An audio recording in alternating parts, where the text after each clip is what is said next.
Equalization Fund, Administration Regulations 2021, Legal Notice number 54 of 2021.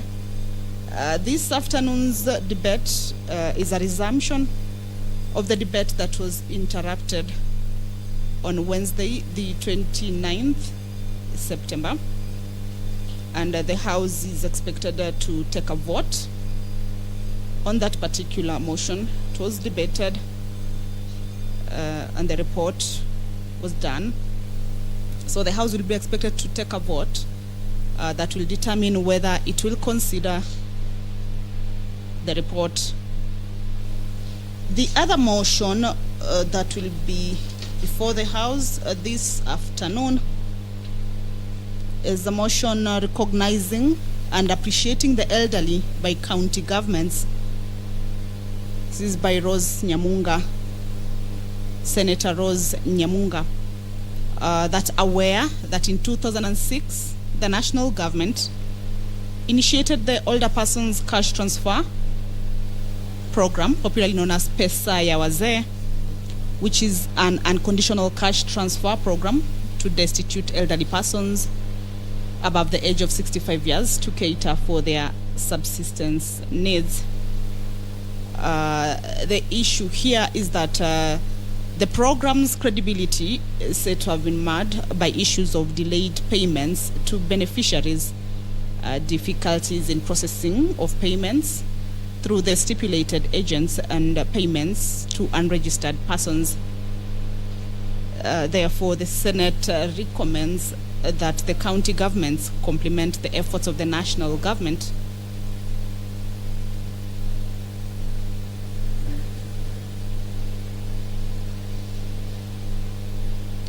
All right, at the entrance of the Senate chambers, Speaker, who will be overseeing this afternoon session, has just stepped into the chambers. I'll now hand you over to the live broadcast. Good afternoon.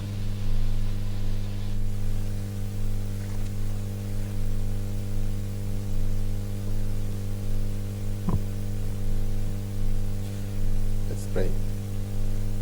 Almighty God, we beseech you to behold the abundant favor and blessings as your servants whom you have been pleased to call to leadership positions in this republic.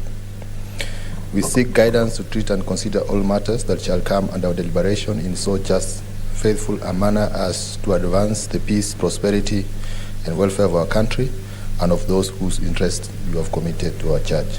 Amen.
Order number 1, administration of oath. Order number 2, communication from the chair. Order number 3, messages.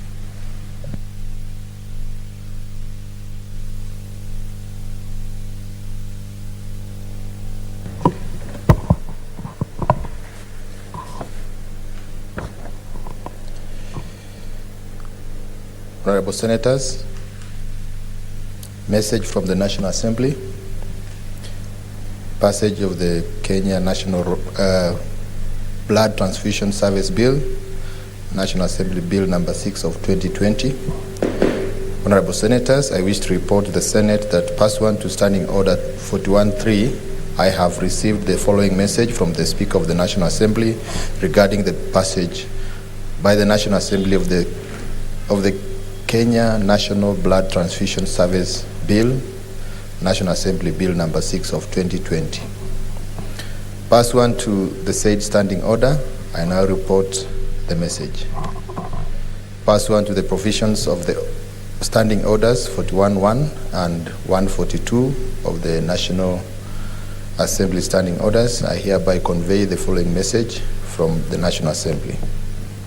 Whereas the Kenya National Blood Transfusion Service Bill, National Assembly Bill number 6 of 2020 was published by Kenya Gazette Supplement number 28 of 23rd March 2020 as a bill proposing to establish the Kenya National Blood Transfusion Service to provide for the regulation of the activities relating to blood donation, testing, processing, safeguarding, transfusion, quality control, and for connected purposes. And whereas the National Assembly considered the bill and passed the said bill on Wednesday, 7th July 2021 with amendments in the form attached hereto. Now therefore, in accordance with the provisions of Article 110(4) of the Constitution and the Standing Orders 41.1 and 142 of the National Assembly Standing Orders, I hereby convey the said decision of the National Assembly to the Senate. Honorable Senators, you will recall that following the High Court ruling on 29th October 2020 on Constitutional Petition number 284 of 2019, implementation of the judgment by the Senate commenced. Notably, the High Court ordered that all bills for which the concurrence process contemplated under Article 110(3) of the Constitution could not be demonstrated be ceased, and that the said concurrence process be adhered to before introduction of such bills in either House of Parliament. Honorable Senators, the Kenya National Blood Transfusion Service Bill, National Assembly Bill number 6 of 2020 is one such bill for which the concurrence process pursuant to Article 110(3) of the Constitution had not been demonstrated by the time the High Court gave its judgment. As such, the bill ought to be aligned to Article 110(3) of the Constitution, following which the bill will be read a first time in the Senate. In view of the foregoing, the Kenya National Blood Transfusion Service Bill, National Assembly Bill number 6 of 2020, as received from the National Assembly, provide the message dated 20th September 2021 will not be proceeded. I repeat again, in view of the foregoing, the Kenya National Blood Transfusion Service Bill, National Assembly Bill number 6 of 2020, as received from the National Assembly, provide the message dated Monday, 20th September 2020, will not be proceeded with in the Senate. I thank you.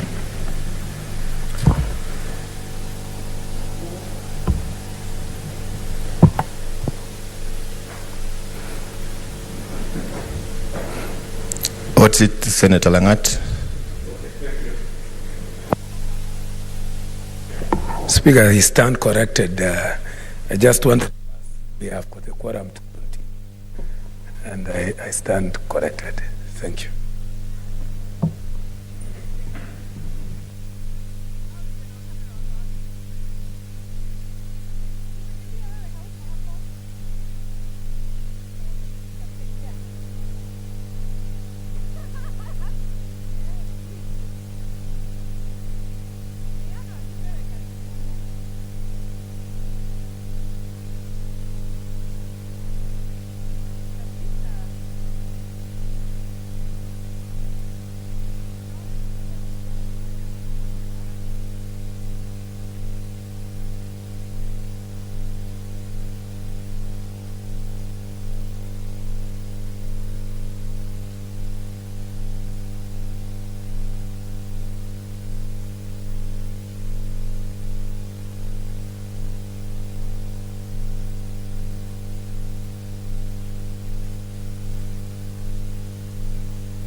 I order the division bell be rung for 10 minutes.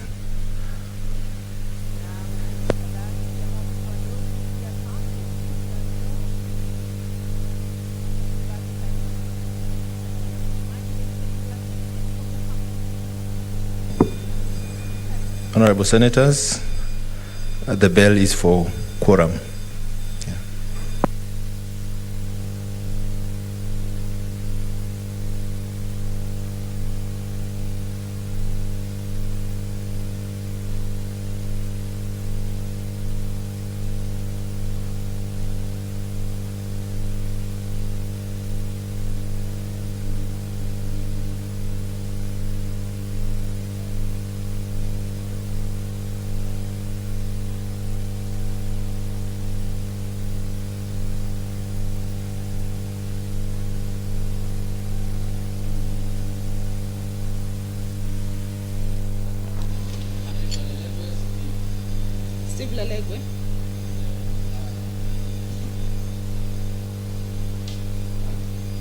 Well, the temporary speaker at the Senate chambers, who is Samburu Senator Honorable Steve Lelegwe, has just ordered that the bell be rung for 10 minutes to ensure that the quorum for the motions that require division to be able to be achieved. One of the motions that is expected for the Senate members to take a vote on is the motion on the adoption of report of the Sessional Committee on Delegated Legislation on the Public Finance Management Equalization Fund Administration Regulations 2021 and approval of the Public Finance Management Equalization Fund Administration Regulations 2021.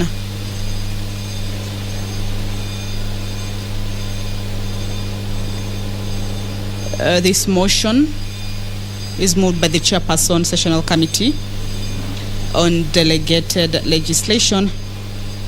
The members expected to be in the House are about 24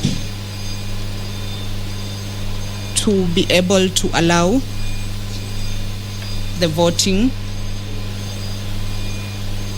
to continue. 4 motions before the House this afternoon in the order paper. 8 bills this afternoon in the order paper. One of the bills, that is the Disaster Risk Management Bill, Senate Bill number 14 of 2021, tabled by Honorable Senator Mutula Kilonzo Jr. and Honorable Senator Sakaja Johnson. That will be read for the second time this afternoon. And it will be a resumption of a debate that was interrupted on Wednesday, 29 September 2021. Is also expected or set to undergo a vote by the members of the Senate chamber. A number of bills, which are 8, will be read for the second time. The Law of Succession Amendment Bill, which was tabled by Honorable Senator Shiro Halake. We also have the Public-Private Partnership Bill, National Assembly Bills number 6 of 2021. There is the Health Amendment Bill, the County Boundaries Bill, County Oversight and Accountability Bill, Kenya Citizen and Immigration, the Heritage Museum Bill. This afternoon as well, a number of bills, those are about 3 bills, we'll see the House proceed on a committee of the whole House. These bills include the Office of the County Printer Bill, tabled by Honorable Senator Petronila Were, the Investment Promotion Amendment Bill, by Honorable Senator Dr. Alice Milgo. There is also the Natural Resources Benefit Sharing Bill. This was tabled by Honorable Senator Dr. Agnes Zani. A look at the Law of Succession Amendment Bill tabled by Senator Abshiro Halake, which is a resumption of a debate interrupted on Wednesday, 4th of August 2021,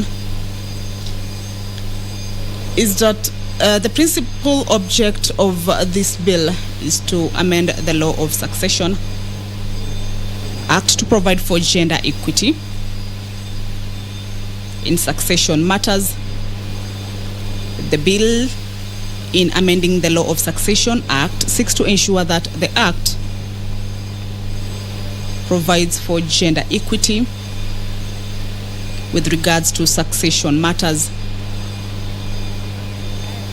The bill thus ensures that the widow and widower lose their life interest in the whole of the remainder of the net intestate estate once they remarry.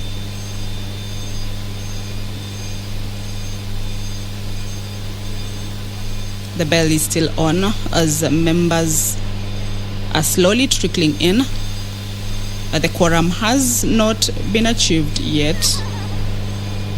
But of course, after the 10 minutes,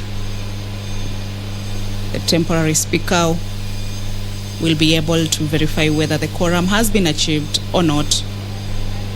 Remember, this bell is being rung to ensure that the quorum of the House is attained. There are a number of bills, and as well there is also another motion that will require division, will require the members to take a vote.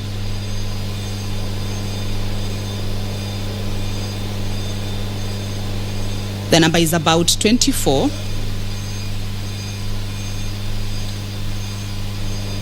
So the bell is being rung for about 10 minutes to ensure that the quorum is achieved.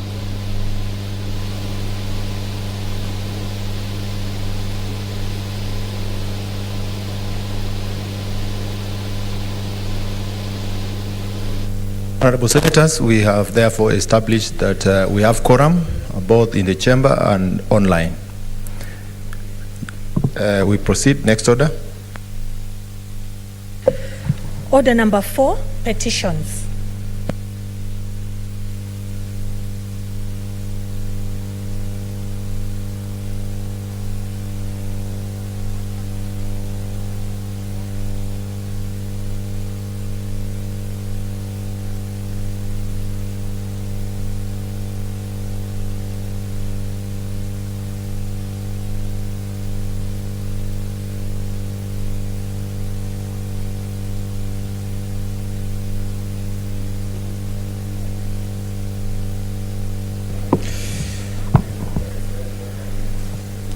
Chair, Security.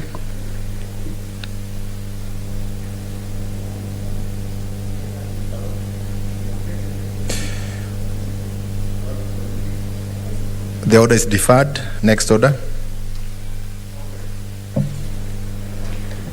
Order number 5, papers.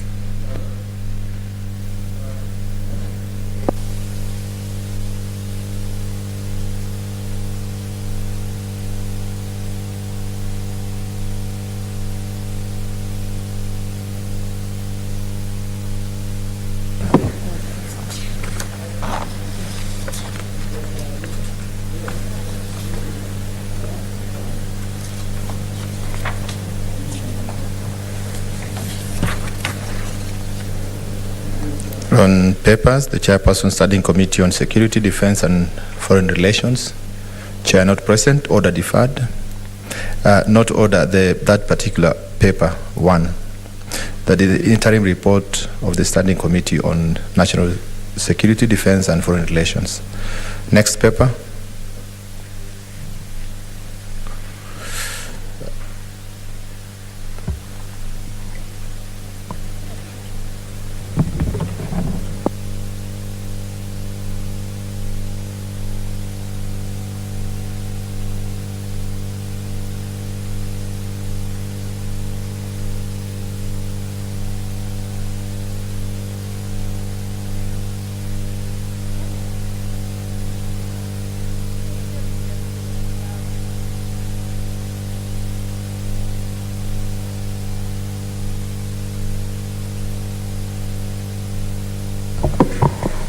Senator Orengo. Yeah, thank you, Mr. Speaker, sir. I beg to lay the following papers on the table of the Senate today, the 30th September 2021. One, the report of the Auditor General on the financial statements of Kajiado Water and Sewerage Company Limited for the year ended 30th June 2019. Report of the Auditor General, that's the second one. Report of the Auditor General on the financial statements of Nyamira County Executive Mortgage Scheme Fund for the year ended 30th June 2019. And thirdly, the report of the Auditor General on the financial statements of Kiambu County Alcoholic Drinks Control Fund for the year ended 30th June 2019.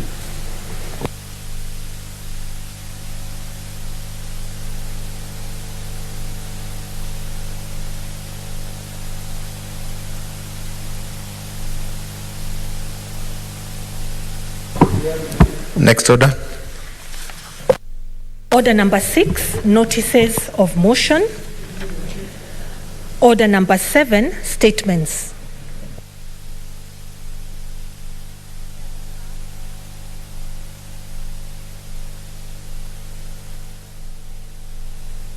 What's it, Senator Charage? I rise understanding order 48-4, where yesterday I did seek direction from you where you sit. Go critical statements. One was on the issue of Laikipia insecurity. There was a statement by Senator Kinyua and yourself. You did order that the CS in charge of Interior and other security sector players to appear before the Committee of the Whole. The chairperson of the National Security came back and indicated that the CS was out of the country. And you remember the urgency of that matter, Mr. Speaker.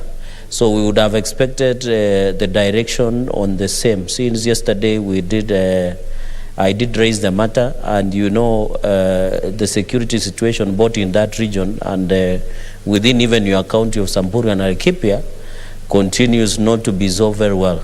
And the House and Kenyans really wanted to know what is the Interior Ministry doing to ensure, Mr. Speaker, that these issues are put into perspective. And therefore, I remember it was supposed to be Committee of the Whole. Mr. Speaker, you did direct the chair to handle this matter within 2 weeks. As we talk, the lapse of 2 weeks is more. So that one on the statement of Laikipia situation. And then secondly, on the issue that you brought about the overspill to your county and the bandit attacks that we have even seen up to Baringo and even to Kerio Valley in Elgeyo Marakwet County.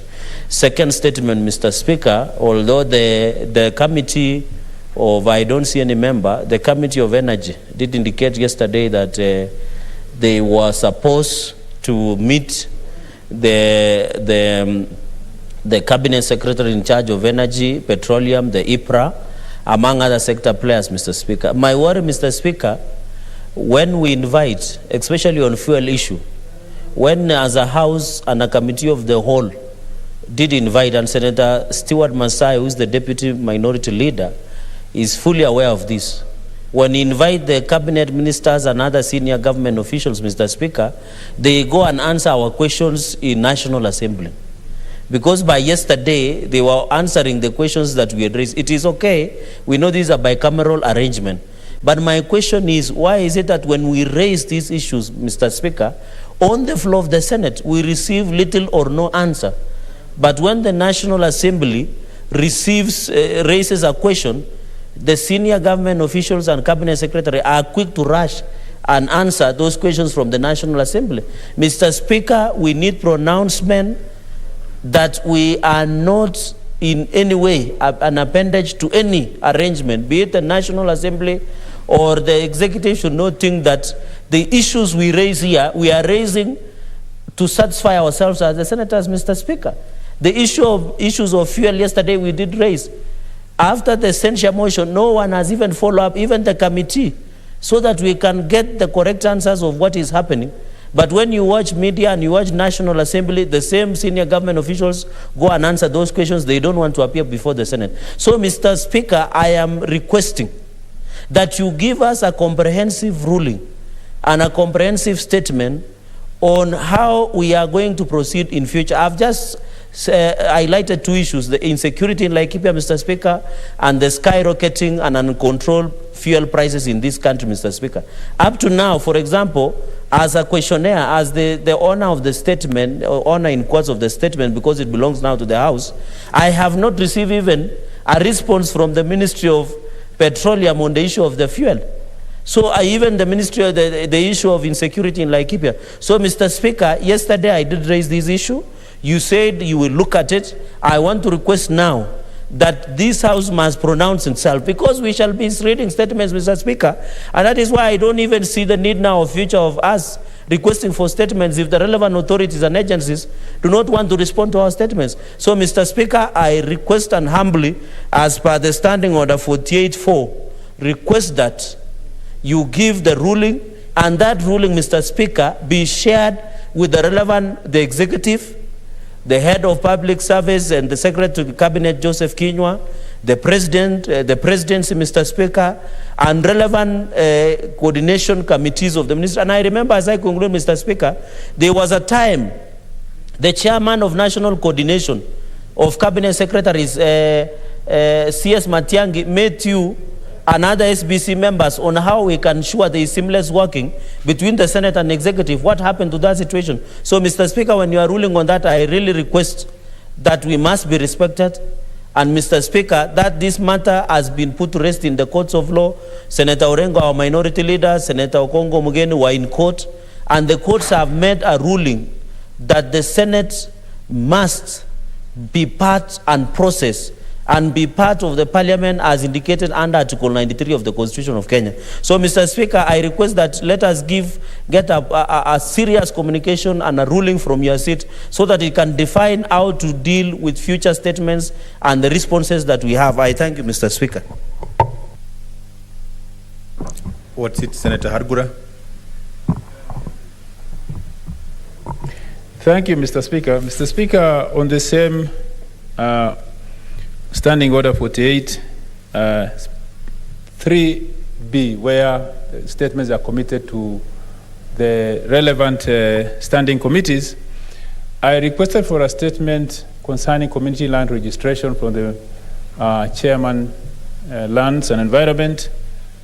Sometimes I think now this could be the third month, and I have not gotten any communication. So I think there is either laxity on the part of us to follow up, or what Senator Cherargei is saying, where the cabinet secretaries are not taking the business of this House, which is referred to them, seriously. So we need to have a very clear maybe pronouncement from the chair, from you, Speaker, so that whatever we are doing here is not exercise in futility, but we get responses to issues we raise, because we raise on behalf of the people we represent.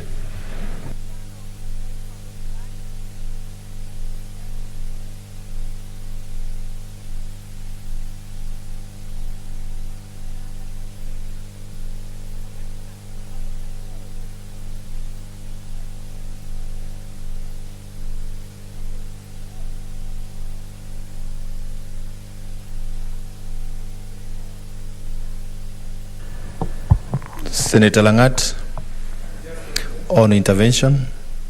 I just wanted to support what Senator Cherargei was saying. You know, when we are raising these particular statements on 47 and 48.1, they are very urgent, Mr. Speaker, and they are of national or county importance. And many a times when they delay, they are overtaken by events. Like the statements I raised on the Committee on Health that had been actually been given to the Committee on Health, most of them from my county have been overtaken by events. And even the people who are actually raising some petition through me, already they have lost hope. And if this persists, Mr. Speaker, people will look down upon the Senate, and they may regard as if we are not doing anything. This one already has been demonstrated by the by most of the CS, of the ministers. If they are not ready to come and appear before us, and they go to the National Assembly, it sends a wrong signal, Mr. Speaker. That is why I'm requesting you to use your powers given to you by the standing orders of this particular great house to make sure that these statements are answered with immediate effect. Otherwise, if it persists, it might give this house a wrong image from the outside, yet we've been having a lot of confidence from the people. Thank you. Senator Mazayo, on intervention. Asante, Bwana Spika. Bwana Spika, ningependa kujiunga na wenzangu walivyosema. Bwana Spika, utaona ya kwamba kwa wakati mrefu sasa tumekuwa tukiangalia. Juzi tu Senator Olekina aliuliza swali kuhusikana na wale jamii ndugu zetu Wahindi wanaoingia katika nchi yetu. Wanaingia kwa wingi sana mpaka ikaleta tashwishi ya kwamba pengine kutakuwa na mtafaruku, hali ya amani. Na swali hilo liliulizwa hapa na Olekina, Senator Olekina wa Kajiado. Lakini utaona ya kwamba Bwana Spika, swali kama hili lilifanya kujibiwa katika magazeti. Na hiyo sio taratibu ya vile ambavyo tunajua sheria zetu zinafanya namna gani. Kama tumeuliza swali fulani hapa ndani ya hili bunge, basi inatakana wale mawaziri pia wawe na heshima na hili bunge.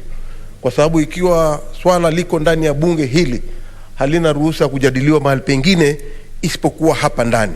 Na sisi tulikuwa tumeuliza tu ya kwamba huyo waziri wa mambo ya ulinzi anayeangalia mambo ya ulinzi ndani ya nchi hii, je, anajua kwamba hawa wa jamii wa Kihindi wanaingia hapa kwa wingi na wanaweza kuleta mtafaruku wa amani? Lakini ikiwa tutajibiwa namna hiyo, Bwana Spika, ningependa pia mimi kuingia katikati na kusema ya kwamba si haki sisi kujibiwa na mawaziri wakiwa wameketi katika maofisi yao huko. Tukiwa tunawataka hapa, ni lazima waje hapa. Na maswala kama hayo tuliouliza sisi hatutajibiwa katika magazeti. Bunge la Senate ni bunge ambalo liko na sheria zake. Na sheria zake ni kama vile tunasema hii yote ni bunge. Na kuna bunge la kitaifa na bunge la Senate. Kwa hiyo lazima tofauti patikane hapa. Sio kwamba watu wakiuliza swali hapa wanakimbia mbio wanaenda kujibu hilo swali hilo ndani ya bunge la kitaifa. Hiyo sisi hatuwezi kubaliana nao kwa sababu si sheria. Kwa hiyo Bwana Spika, tunasema kwamba tunahimiza zaidi. Ikiwa tumeuliza swali hapa na ni swali ambalo liko ndani ya Senate, ukiangalia hawa viongozi wote walio hapa ni watu wamebobea kielimu. Ni watu wamebobea katika experience yao na mambo ya siasa. Kwa hiyo ni jambo muhimu, Bwana Spika, kuleta msimamo wa kamilifu na jibu la kisawasawa, kutueleza ya kwamba ni lazima bunge la Senate liheshimiwe kama lile bunge lingine la kitaifa. Asante Bwana Spika. Honorable Senators, I note your concerns. I therefore direct the Chair of Security to table a comprehensive report on Thursday regarding the two statements on Laikipia, and the Chair for Energy to do the same on Thursday next week. Senator Orengo.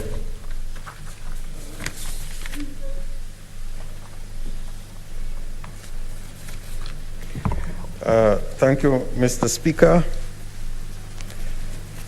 I'm giving this statement on behalf of the Majority Leader on the business of the Senate for the week commencing Thursday the 5th, October 2021. First one to, I go back to it. The week commencing Tuesday, the 5th October 2021. Pass one to Standing Order number 52-1. Mr. Speaker, sir, pass on to Standing Order 52-1. I here present the business of the Senate for the week commencing Tuesday, the 5th of October 2021. On Tuesday, the 5th of October 2021, the Senate Business Committee will meet to consider and approve the business for the week. Subject to approval by the committee, the Senate will consider bills at the second reading stage, bills at the Committee of the Whole House stage, and motions and reports filed by the select committees. On Wednesday, the 6th, and on the Thursday, the 7th of October 2021, the Senate will consider business that will not be concluded on Tuesday, the 5th October, and any other business scheduled by the Senate Business Committee, including petitions and statements.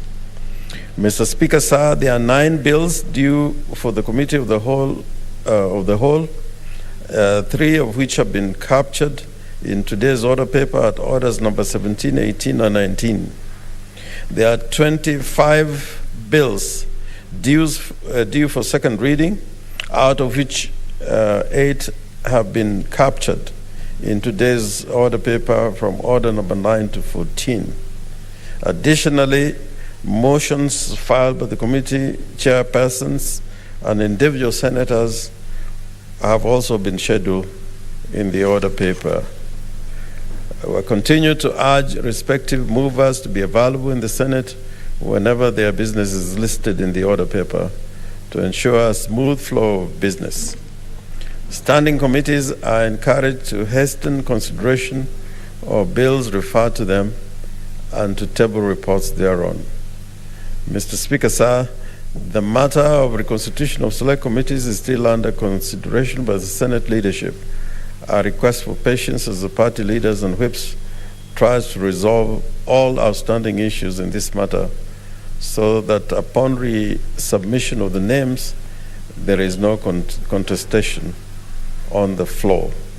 Mr. Speaker, I thank you and hereby lay the statement on the table of the Senate on behalf of the Senate Majority Leader.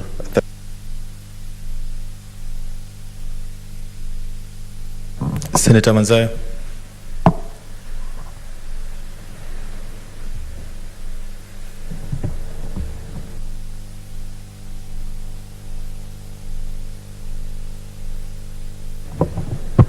Next order. Order number 8, motion, adoption of the report of the Sessional Committee on Delegated Legislation on the Public Finance Management Equalization Fund Administration Regulations 2021 and approval of the Public Finance Management Equalization Fund Administration Regulations 2021 Division.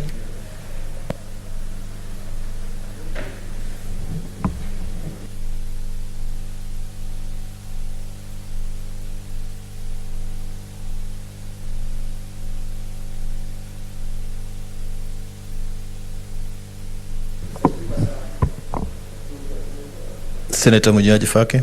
Thank you, Mr. Speaker. So I ask that the division be deferred because there is no quorum in the House. There's a quorum for the House to sit, but there's no quorum for the vote. Okay, Chair, order is deferred until tomorrow. No, until next week, Tuesday. Next order. Order number 9, the Disaster Risk Management Bill, Senate Bills number 14 of 2021, second reading, division. Senator Orengo.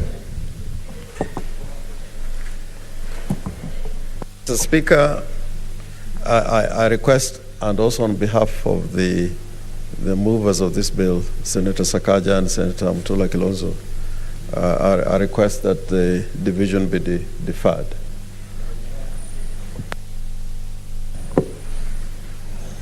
Honorable Senators, division deferred till Tuesday next week. Next order.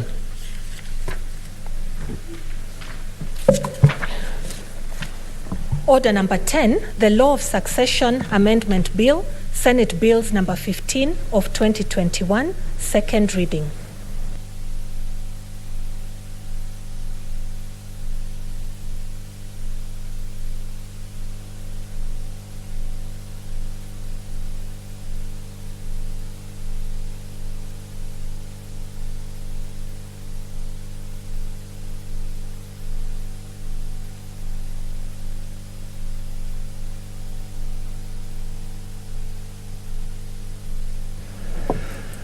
Resumption of business on the order. I call upon the mover, Senator Abshuro. Mover she is not present. Order deferred. Next order. Order number 11, the Public-Private Partnerships Bill, National Assembly Bills number 6 of 2021, second reading. Senate Majority Leader.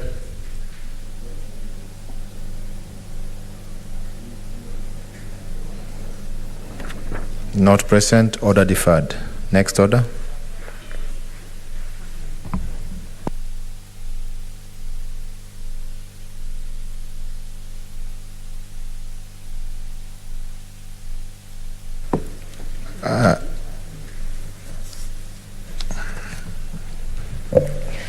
Order number 12, the Health Amendment Bill, Senate Bills number 26 of 2020, second reading.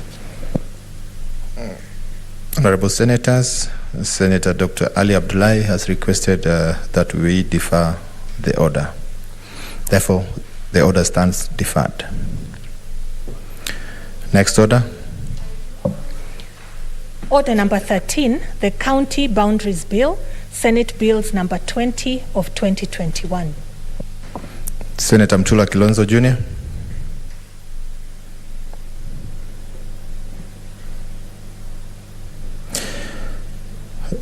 The senator is not present. Order is deferred. Next order.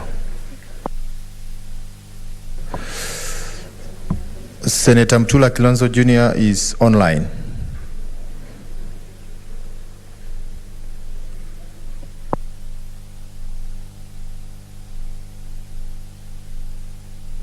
Senator Mtula, online.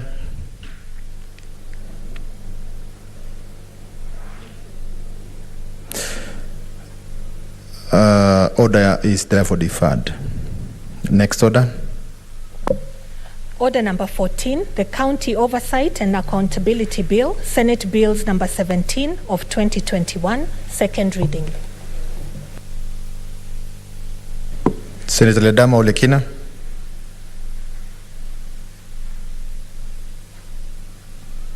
Mover not present. Order deferred.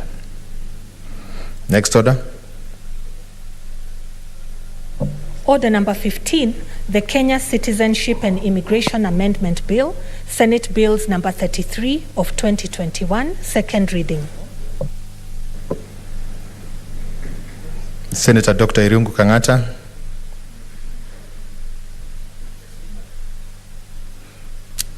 Not present. Order deferred. What is it, Senator Charage?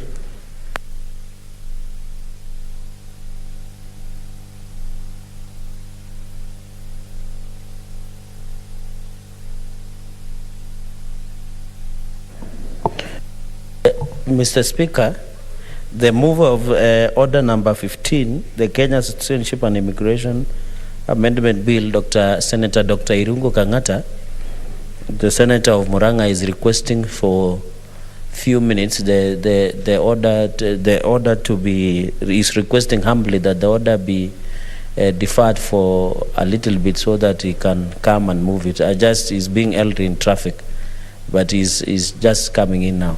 So maybe you can move to the next order, then request. Thank you.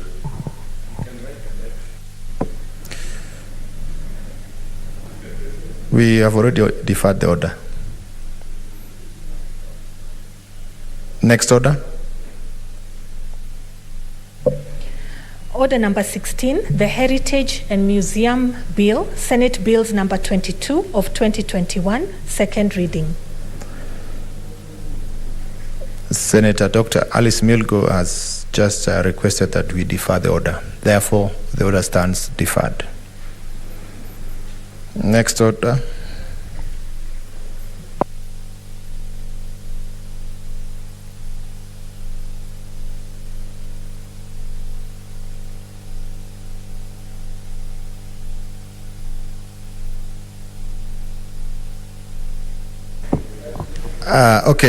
Senator Kangata is present, and I call upon the clerk to read order 15.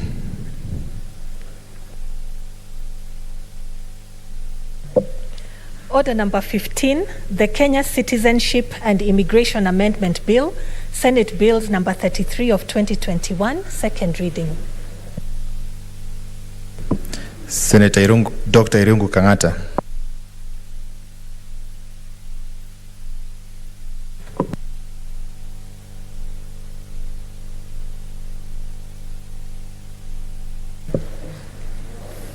Thank you, Mr. Speaker. Mr. Speaker, I beg to move the Senate Citizenship and Immigration Amendment Bill, Senate Bill number 33 of 2021.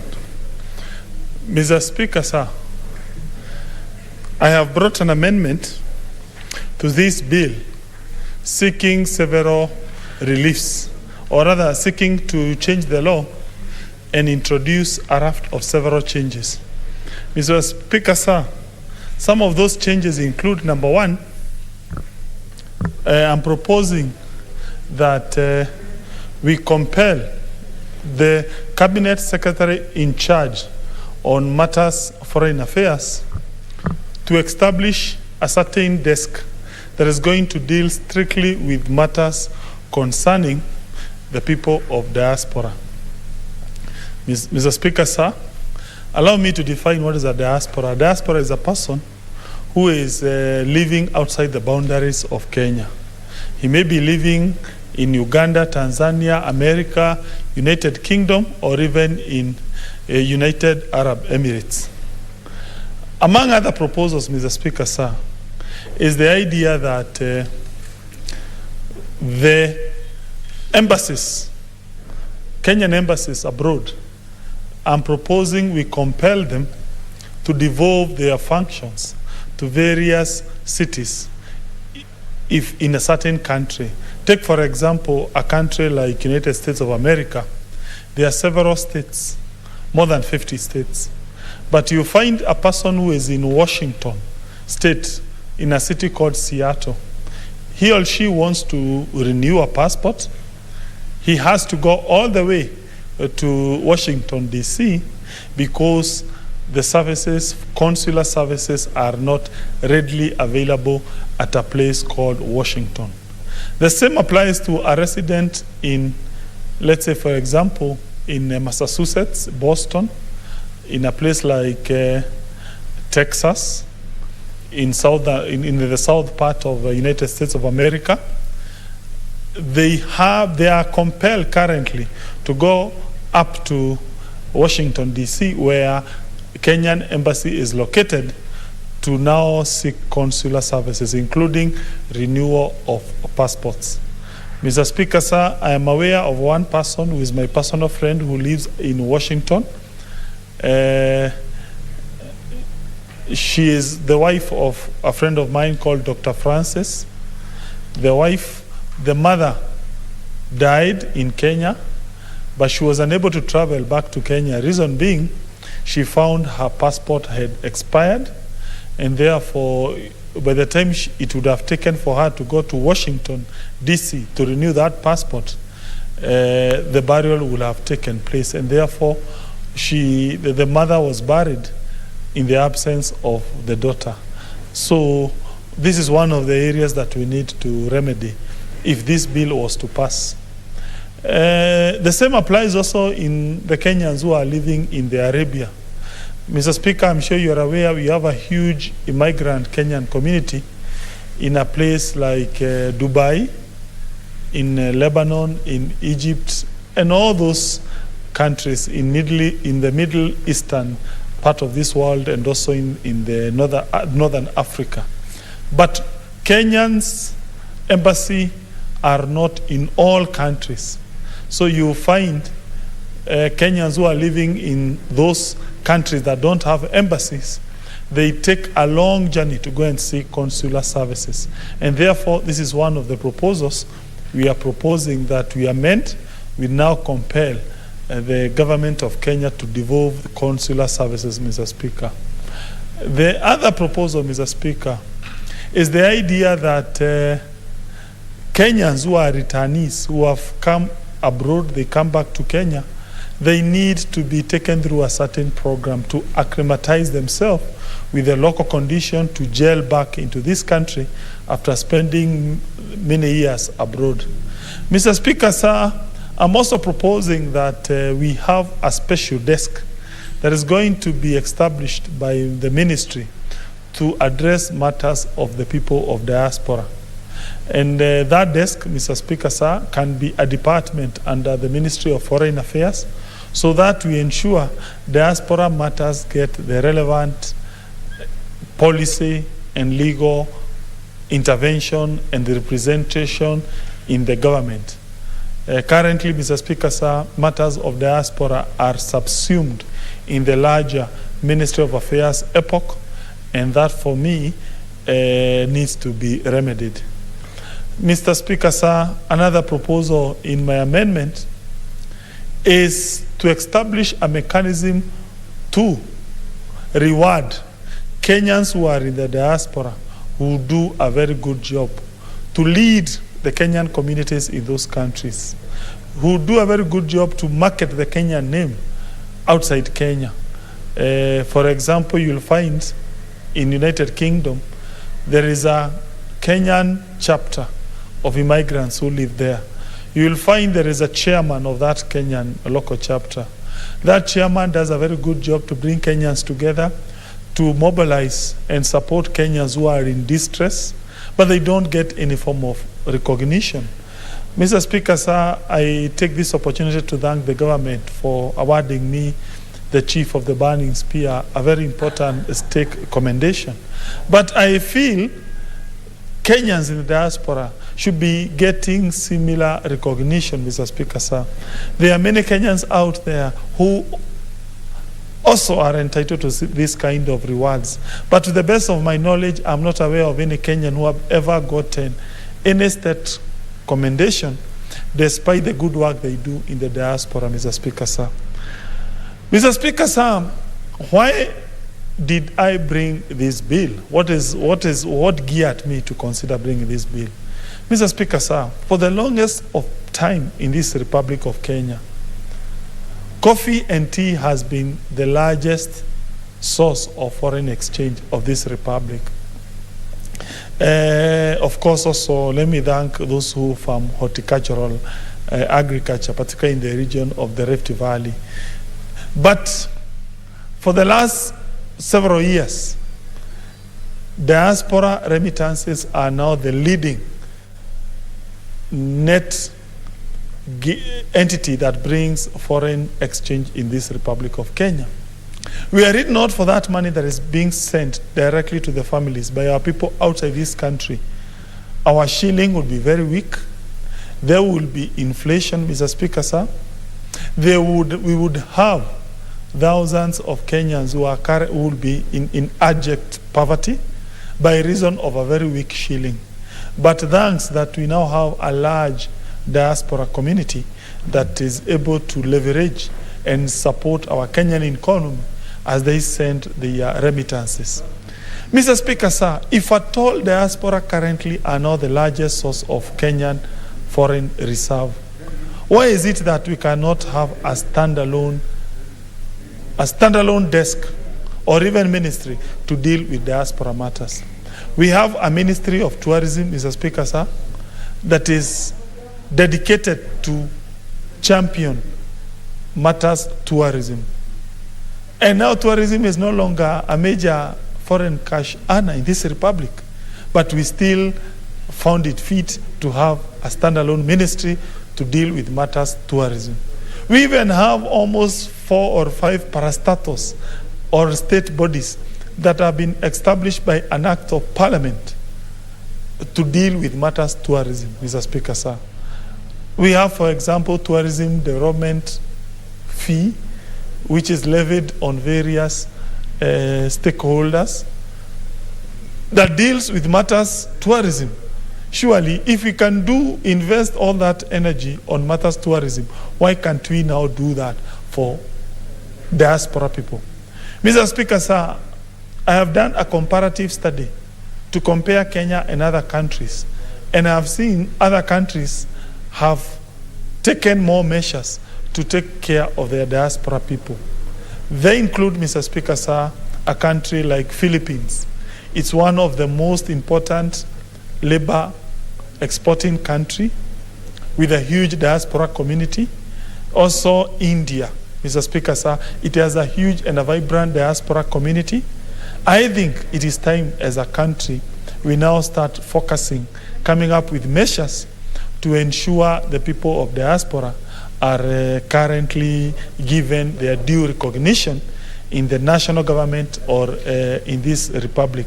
Otherwise, Mr. Speaker, sir, I strongly believe that Kenya should be run like a good business. And when you're a good business person, you invest your money in a sector that is giving you large returns.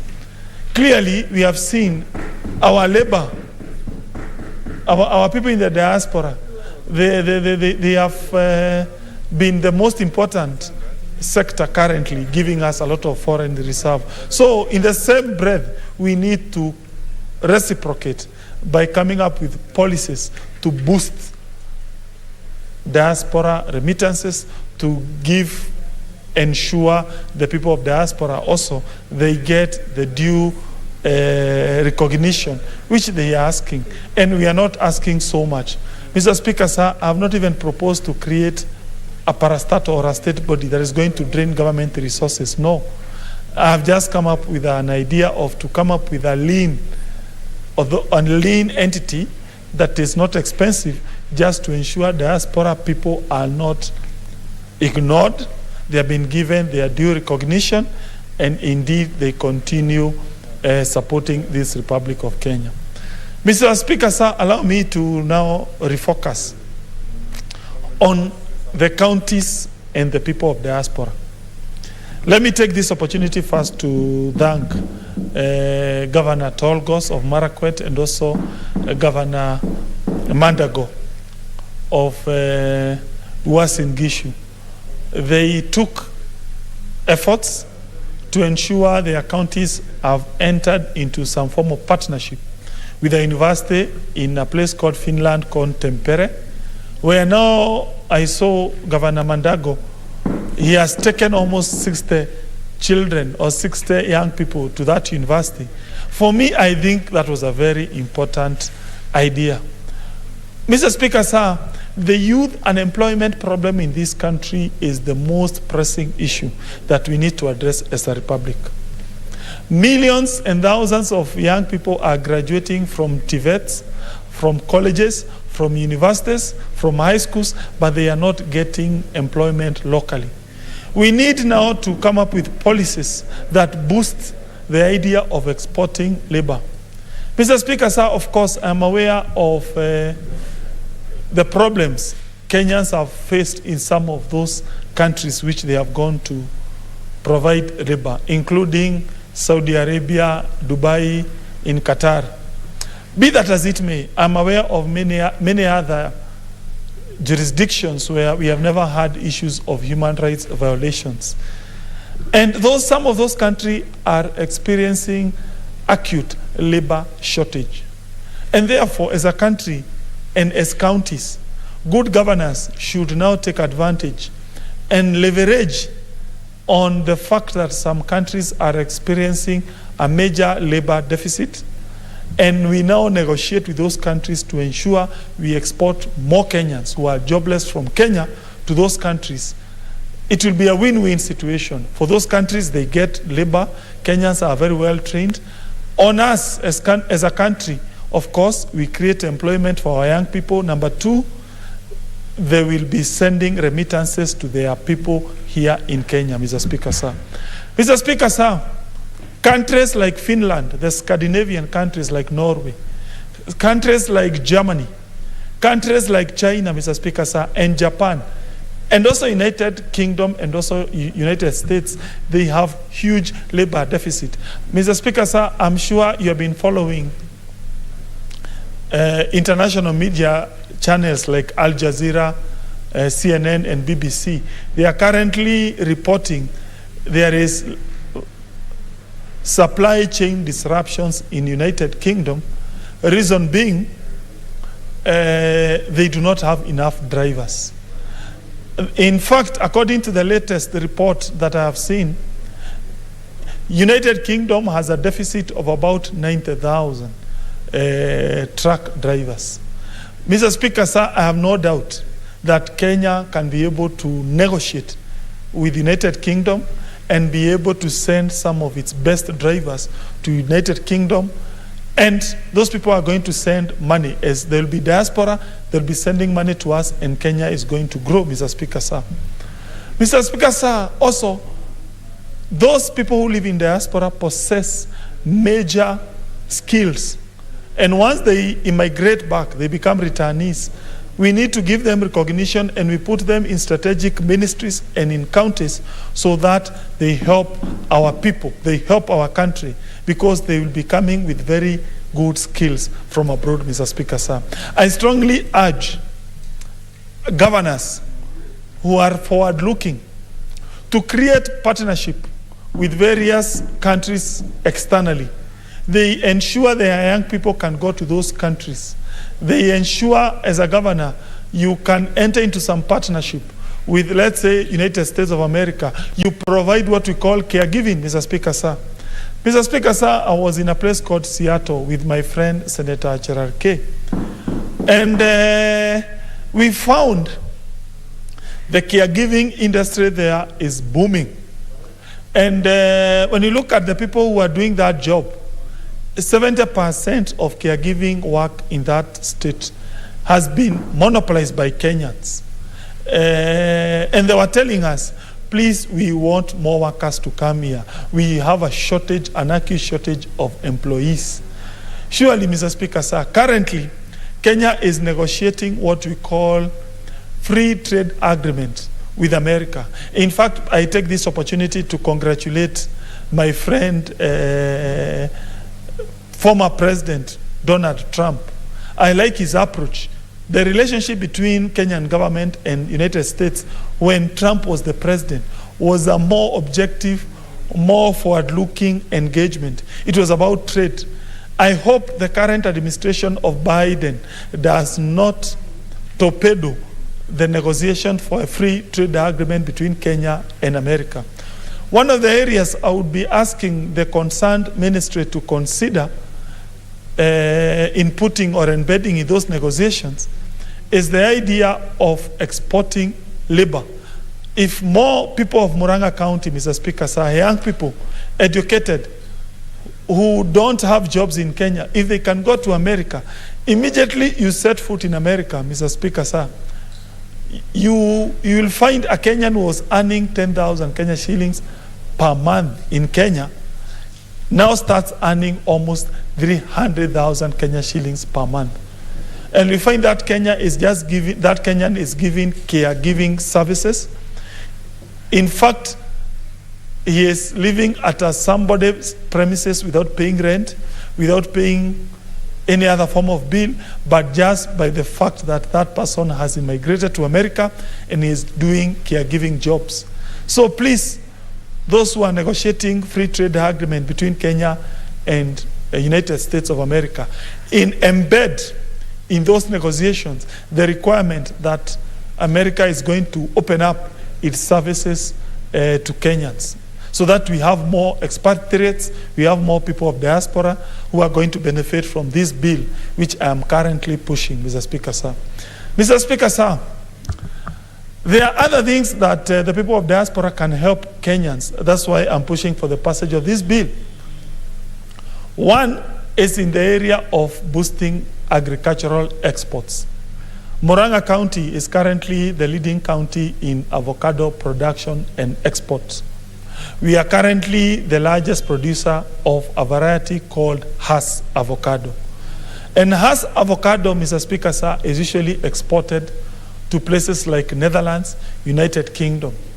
I strongly believe if you have a robust, a more forward-looking, a more engaged diaspora, they can be able to push our products like avocado to several European countries, and we boost Kenyan trade with those countries.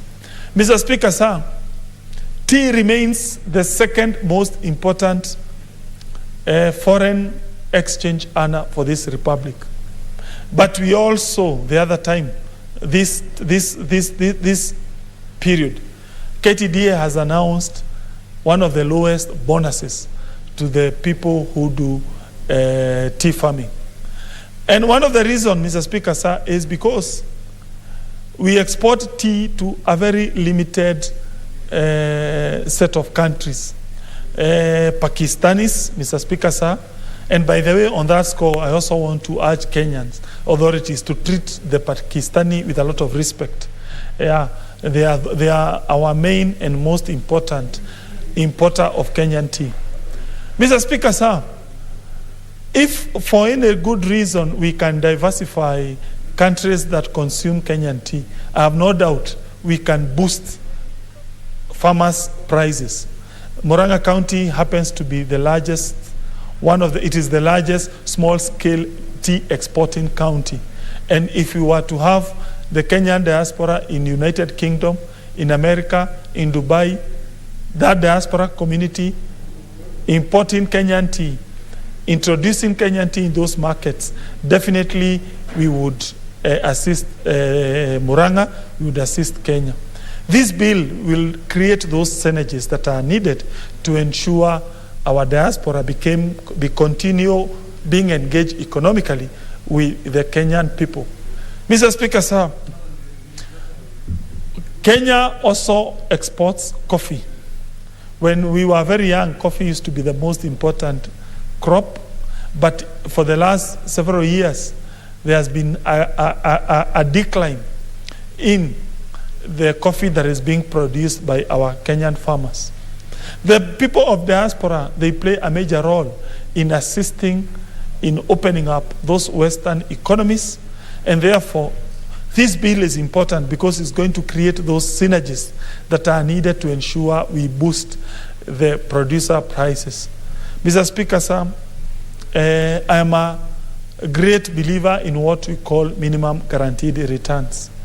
And it is the idea that government should directly remit money to the farmers to support farmers when it comes to issues of inputs. Let's say like those of us who come from milk producing county like Murang'a, a milk farmer needs inputs like manure. A milk farmer, for which manure is going to be used for napier grass. A milk farmer requires salt. And all those inputs, they cost a lot of money. If we establish minimum guaranteed return, we boost milk production, and then we open up more external markets for our milk. Definitely, we are going to help that poor farmer in Murang'a, in a place called Gatanga, in a place called Kandara, Kiharu, Mathioya, Kangema, Kegumo, and Maragua, so that we boost our county, Murang'a County, and also other counties in this Republic of Kenya. But that process of opening up external markets has to involve our people in diaspora. And involving our people in diaspora, it means we support this bill, because that way the people in diaspora, they will feel involved, they will feel part of this republic. Otherwise, we are facing a certain major dilemma where we have a huge Kenyan diaspora that feels a little bit detached from the Kenyan community, a diaspora that feels a little bit alienated, and we need to continue that engagement. They become patriotic. They continue having that notion that although they're in America, they are from Kenya. Although they are in Tanzania, they are Kenyans. And that is the way this world is going.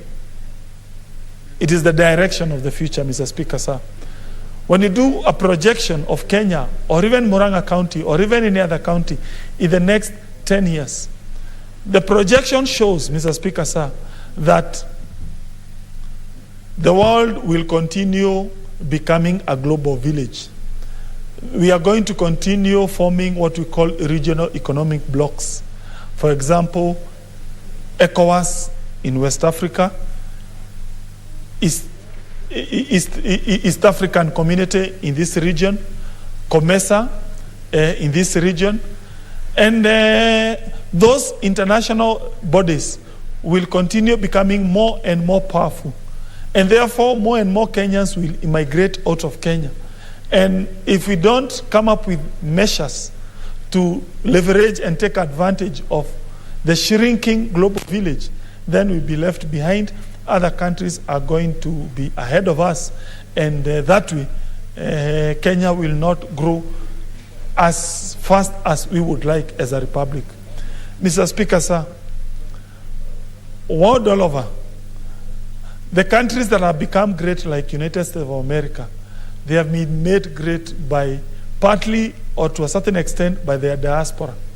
Look at China. Currently, it is being ruled by a party called Communist Party of China.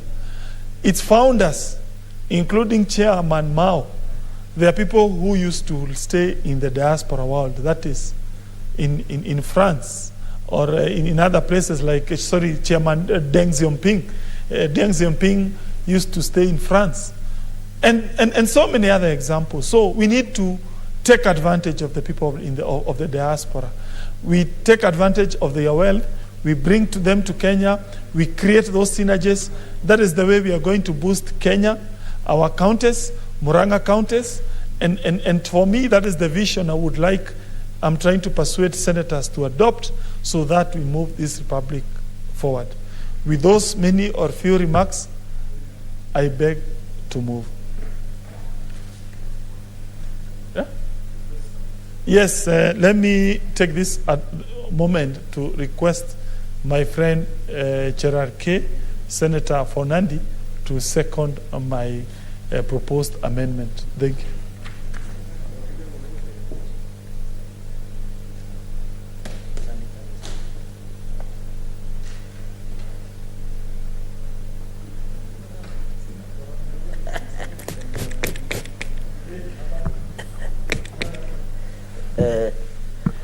Thank you. Thank you.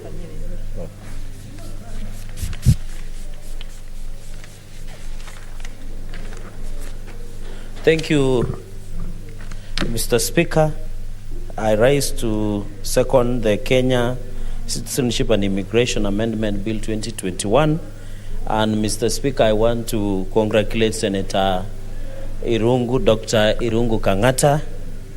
Mr. Speaker, who I'm told in the just concluded opinion polls in Murang'a that he's enjoying a comfortable lead to be the governor of that region. So, and I want to say, Senator Dr. Irungu Kangata, we were together and we met several Kenyans, especially in Seattle, in Washington State, and we picked challenges. And I'm happy, Mr. Speaker, courtesy of your office, we were able, during our parliamentary tour, and other duties, we were able to meet a number of Kenyans living abroad, and we really understood their challenges.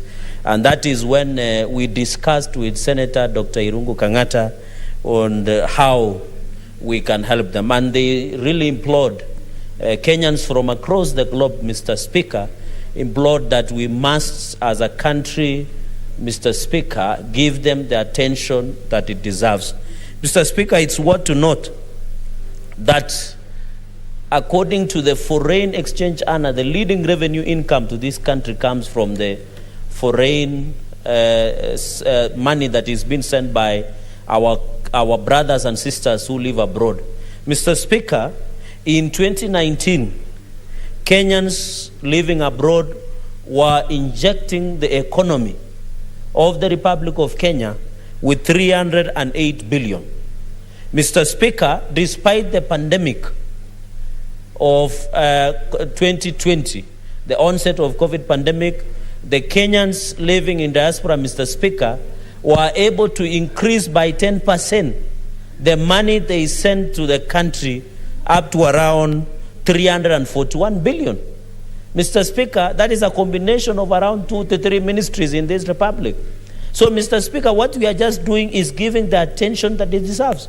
As we talk, the leading foreign exchange earner is money sent by diasporians or Kenyans living in diaspora, followed by tea and many others. It has overtaken the traditional foreign exchange earner, Mr. Speaker. So you can see in 2 years, Mr. Speaker, our Kenyans who live abroad have sent, only 2 years, have sent 649 billion between 2019 and 2020, Mr. Speaker.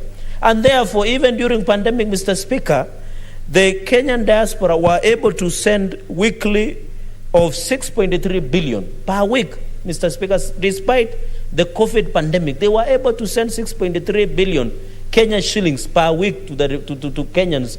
And most of them either come to assist the people to go to school fees for their own investment, to support their families. So it gives significant growth to the economy that we are talking about, Mr. Speaker. Sending 700 billion within to approximately 700 billion to the country, Mr. Speaker, is not easy. And that is why even as we established a diaspora desk, Mr. Speaker, we must even create the Ministry of Diaspora just like any other countries. Because this money that is being sent, Mr. Speaker, this ministry that needs to be proposed in the near future is to handle the challenges, the administrative concerns of Kenyans living abroad, Mr. Speaker, the focus on harnessing and ensure they send by ensuring, even Mr. Speaker said that when they send this money to support their own programs, they are able even to their investments to be protected, Mr. Speaker. So, Mr. Speaker, I know there have been challenges, especially Kenyans living in the Far East, Mr. Speaker. The other day, the Ministry of Labor was telling us for the number of 3 years, Mr. Speaker, around 93 Kenyans have died, either complications of cardiac arrest, corona, and many others, accidents and suicides, Mr. Speaker. But it is important to note that most Kenyans that have died abroad, especially in Far East, as because of suicide, Mr. Speaker. And therefore, it is unfortunate that we continue to face such challenges as a country where we are losing Kenyans in unfortunate. Even where I come, Mr. Speaker, in the months of around 2-3 months ago, unfortunately, 1 or 2 people from Nandi County in last 2 months or 3 were dying, the ones from Kamkangani ward in Mkwen sub-county, Mr. Speaker. So these are challenges that this bill really needs to put into perspective, Mr. Speaker. Even as a country, Mr. Speaker, even as we try and expand our economy, we should looking at the human resource.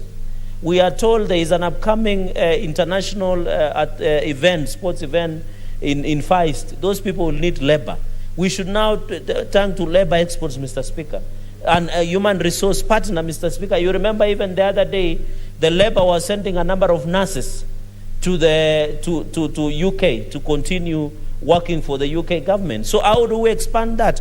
And I think my brother, Senator Irungu, Dr. Irungu Kangata, has aptly put it that the governor of Uasin Gishu County, His Excellency Jackson Mandago, at least 2-3 weeks ago, he sent over 51 young people to go to study in Finland because of the partnership.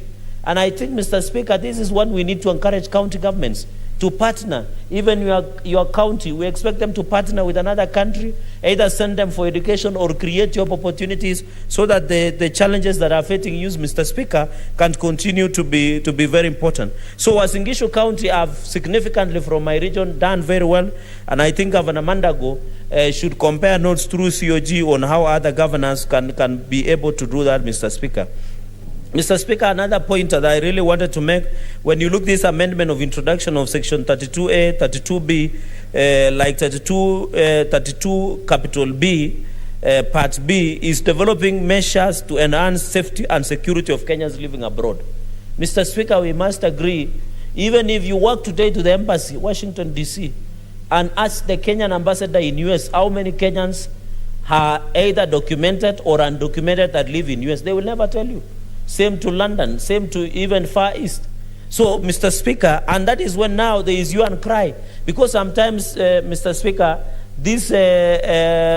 our people die in unfortunate circumstances, and that is why you see family coming to national televisions complaining, Mr. Speaker, why is the government leaving us? Why is the government not assisting us, Mr. Speaker, by bringing the bodies back? And we have seen most families, Mr. Speaker, continue to shelter and to shoulder a lot of responsibility when they are bringing the bodies of their loved ones to the country.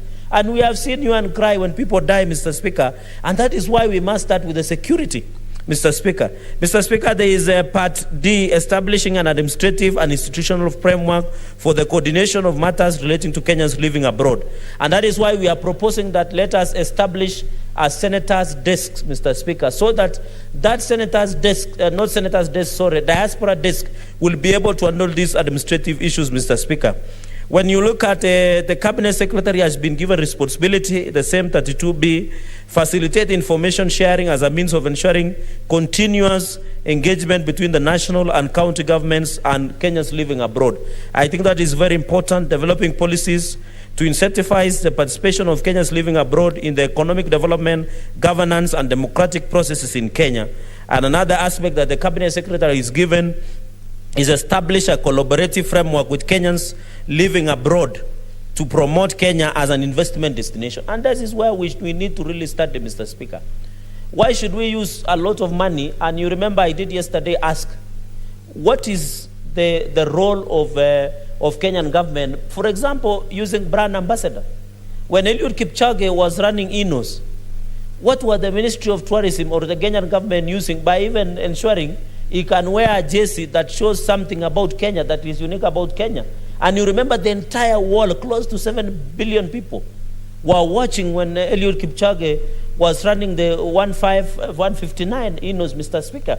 That is why now we need to use Kenyans.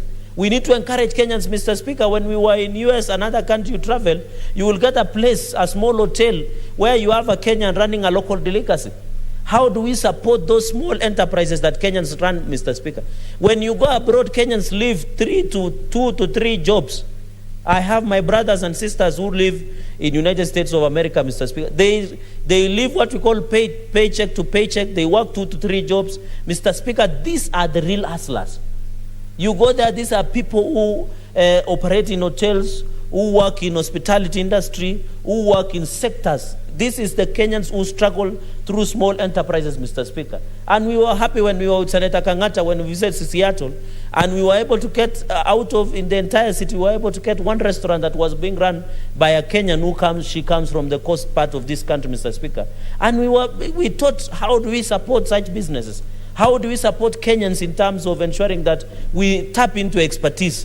How can we ensure we sell Kenya, buy Kenya, not only in Kenya, but also abroad? Say that, Mr. Speaker, when you travel, even you go to US or any other country, Europe or Far East, how joyful is you walk outside the airport and you can see Kenyan products being sold. You can see, in fact, there was a picture that there was a Kenyan who was in France, Mr. Speaker, who was, can I use the word burning maize? Kuchoma mahindi. I don't know how to translate in English, but somebody was burning maize, not burning maize. How do you say?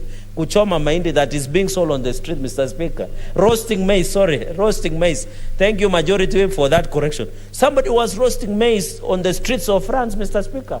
How do you feel when you buy a roasted maize somewhere in Paris, Mr. Speaker? So how do we support? And I think this bill tries to work and ensure that our consular areas, Mr. Speaker, the Ministry of Foreign Affairs, the diaspora desk should come together and how we can document and ensure we support SMEs in abroad areas and give them the necessary support and ensure that they are able to do that.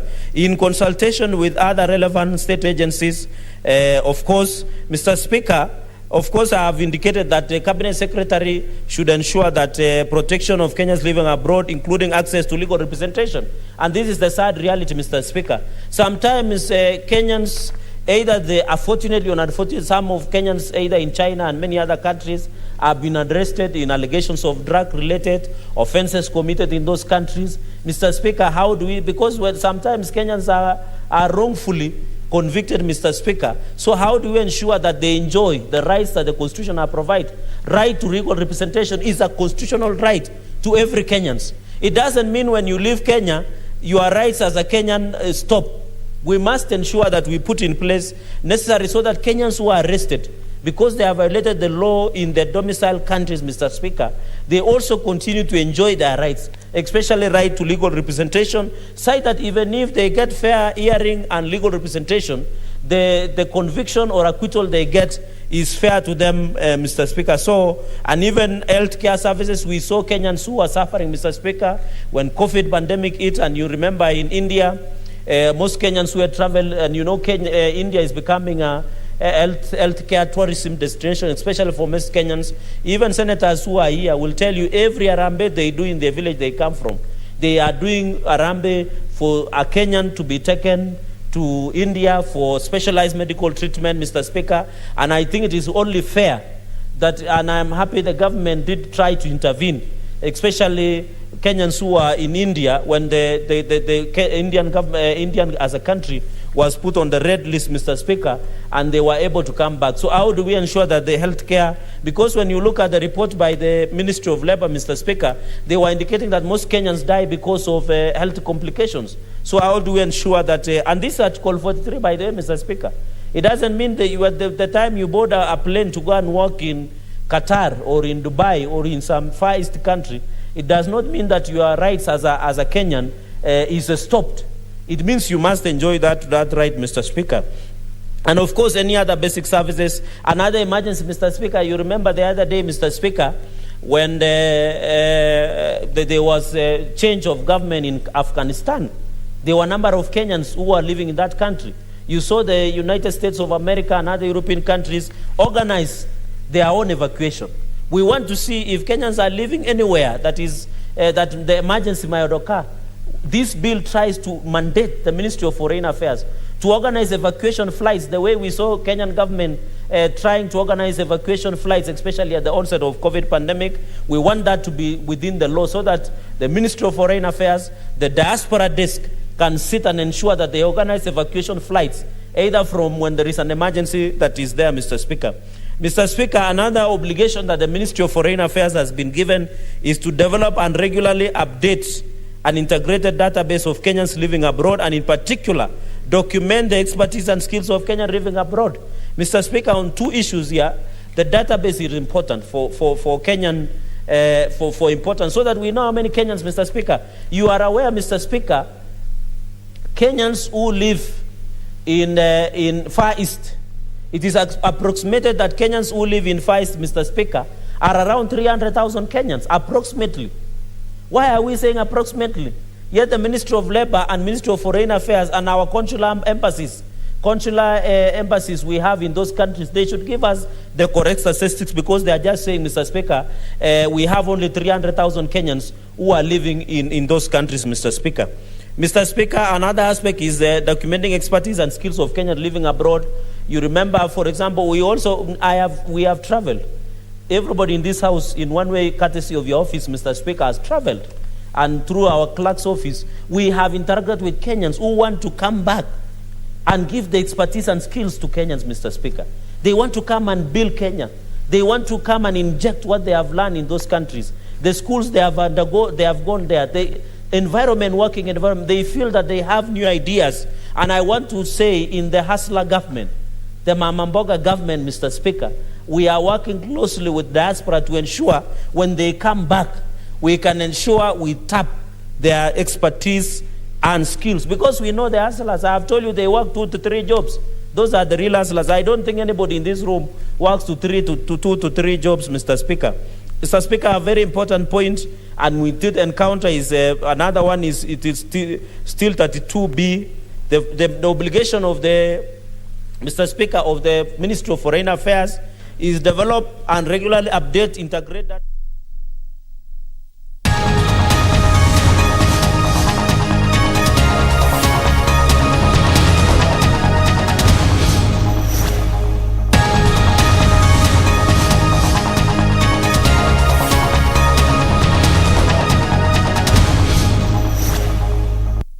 And social welfare regarding the recognition and protection of family unit by the state.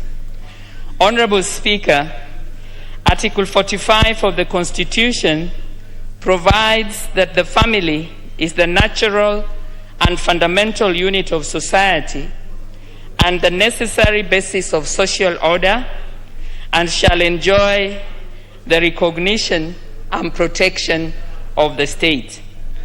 Honorable Speaker, the family unit in Kenya is under serious threat. This is due to pressures from modernization, high cost of living, breakdown of social fabric, and erosion of cultural values and norms that provided a safety net. Further, unresolved issues poor communication between parents and children and parents themselves have led to a high level of insecurity and severe mental health issues. Honorable Speaker, some of the most common challenges the family face today include lack of effective discipline, where parents and duty bearers appear helpless to provide effective discipline and often move from two extremes of no discipline or direct abuse. Ineffective communication skills coupled with inadequate intergenerational and gender-responsive communication skills, which have transformed the family into a war zone and a threat to all members instead of the safe space it is supposed to be. Breakdown of marriages, divorce, blended families, and emotional health of children due to inadequate parenting skills and lack of work-school life balance. Honorable Speaker, as a result, the family continues to face several problems due to different personalities clashing and disagreeing over ways of doing things, jealousy or fighting between brothers and sisters, divorce or separation, new step-parents or step-brothers and sisters, and where a parent or relative suffers from mental health problems, disabilities, or illness. Honorable Speaker, it is against this background that I seek a statement from the Chairperson, Departmental Committee, Labor, Social Welfare on the following. 1. What steps is the Ministry of Labor and Social Protection taking to protect the family from the challenges and problems stated above? 2. What measures has the Ministry of Labor and Social Protection taken to ensure effective coordination between key stakeholders in the community, namely parents, duty bearers, child carers, government officials, and non-governmental officials to prevent, mitigate, manage, and resolve these challenges and problems? And finally, Honorable Speaker, what measures are in place to equip parents, children, and spouses with effective child-friendly, intergenerational, and gender-responsive communication skills? I thank you, Honorable Speaker. Member for Chapalung, you are the Vice Chair, isn't it? Just a minute. You don't have a card. You press on intervention button. It's there. Now you have it. Thank you, Speaker. That matter is very weighty, and it's a conceptual issue, but the committee is up to the task. Honorable Speaker, I commit with my team from Labor Committee to give a response in 21 working days.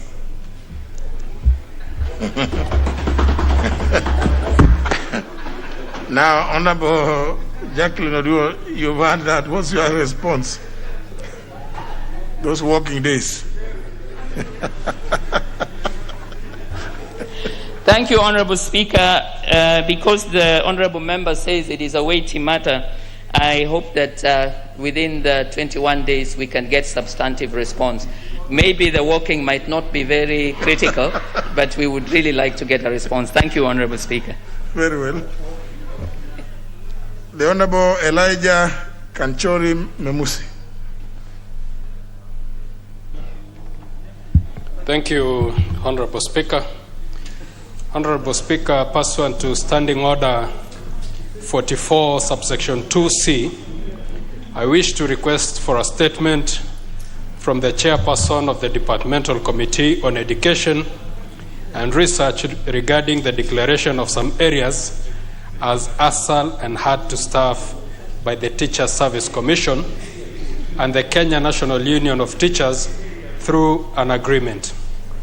Honorable Speaker, the Ministry of Public Service has been tasked with the responsibility of identifying hardship and ASAL areas in the country. Public servants and teachers serving in these areas are paid hardship allowances. Honorable Speaker, recently a collective bargaining agreement between the Teachers Service Commission and the Kenya National Union of Teachers designated some parts of the country as hardship areas. According to the CBA, teachers assigned duties within the designated hardship areas are entitled to hardship allowances. The Teachers Service Commission has therefore been paying hardship allowances only to teachers in schools within the classified hardship areas and leaving out those serving in schools within Kajiado Central, despite being an ASAL area, a manner that is not only opaque but also discriminatory. Honorable Speaker, it is against this backdrop that I seek a statement from the Chairperson Departmental Committee on Education and Research to address the following issues. 1. Could the Chairperson explain the rationale behind an agreement between the Teacher Service Commission and the Kenya National Union of Teachers classifying some areas as hardship areas and removing others, particularly Kajiado Central, Laikipia North, and parts of Baringo County, which are also ASAL areas? 2. Could the Chairperson explain the criteria used by the Teacher Service Commission and the Kenya National Union of Teachers to determine hardship areas? And lastly, Mr. Speaker, could the Chairperson explain whether public participation was undertaken with relevant stakeholders with regard to the designation? I thank you, Honorable Speaker. Where is the Chairperson, Honorable Florence Mutua? Where is the Vice Chair?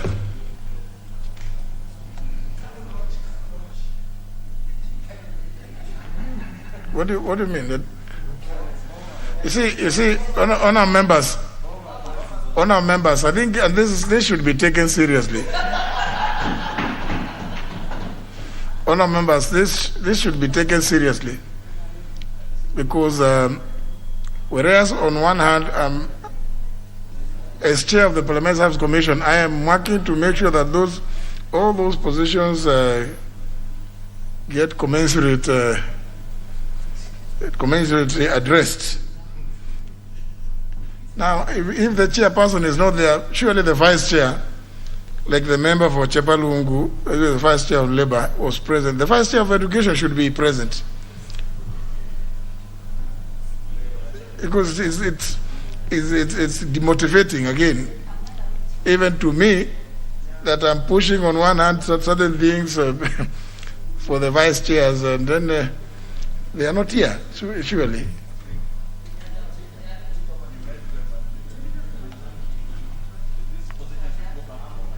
The vice chair is not, is not? No, the vice chair is somebody, the member for Nyeri Town, isn't it?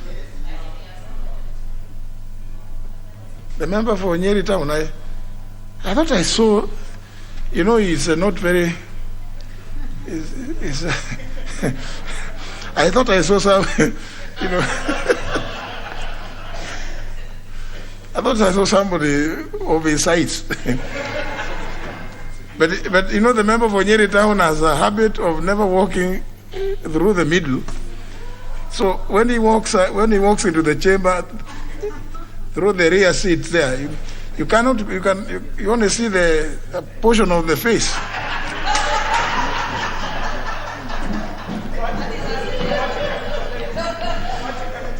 Yes, and since he's the same height as a member for the Aguriti South, he should walk through the middle so that he can be seen properly. Well, the request, Honorable Memusi, will be channeled through the office of the leader of the majority party. But I think even then, such responses should not take inordinately too long. So maybe in 2 weeks' time, the response should be available. The last request is by the member for Igembe Central, Honorable Iringo. Thank you, Mr. Speaker, for allowing me to present this, to ask this, to bring this statement in this House. Request for a statement regarding termination of employment for a former Kenya Wildlife Service, KWS Ranger.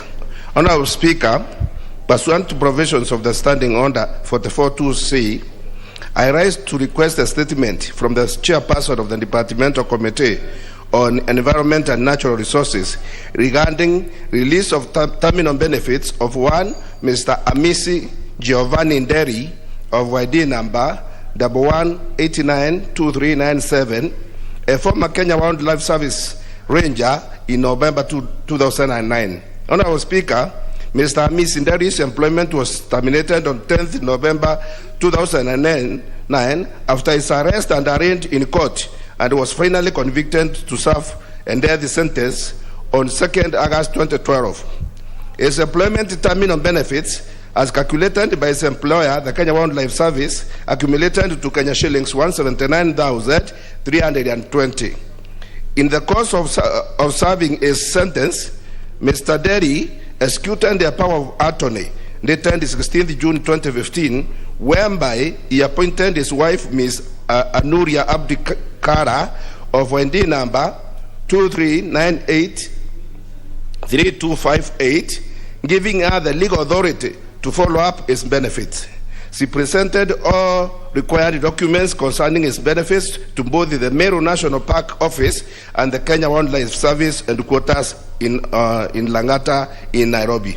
Honorable Speaker, it is against this embarking ground that I seek a statement from the chairperson, Departmental Committee on Environment and Natural Resources on the following. 1. Could the chairperson explain what measures the government has put in place to ensure efficient and proper disbursement of employee terminal benefits of officers in government parastatals and in particular the Kenya Wildlife Service? 2. Could the chairperson explain why KWS delayed in releasing Mr. Nderi's benefits despite receiving all required documents needed to facilitate disbursements to his next of kin? Lastly, Mr. Speaker, could the chairperson explain the chairperson explain when the service will disburse the money due to Mr. Nderi to his next of kin, plus all interest accrued since 16th June 2015 when his terminal benefits were calculated? I thank you, Mr. Speaker. The chairperson is the Honorable Karek Mbiuki. Javed is not in. The vice chair is the Honorable Sophia Abdi, member for Ijara. I don't need to see anybody in Buibui who resembles her. So the request then is channeled through the office of the leader of the majority party to again, but it is good that that you follow it up with the leader of majority so that an appropriate response be given. Finally, special. It's another request by the member for Lafi, the Honorable Ibrahim Abdi Mudi.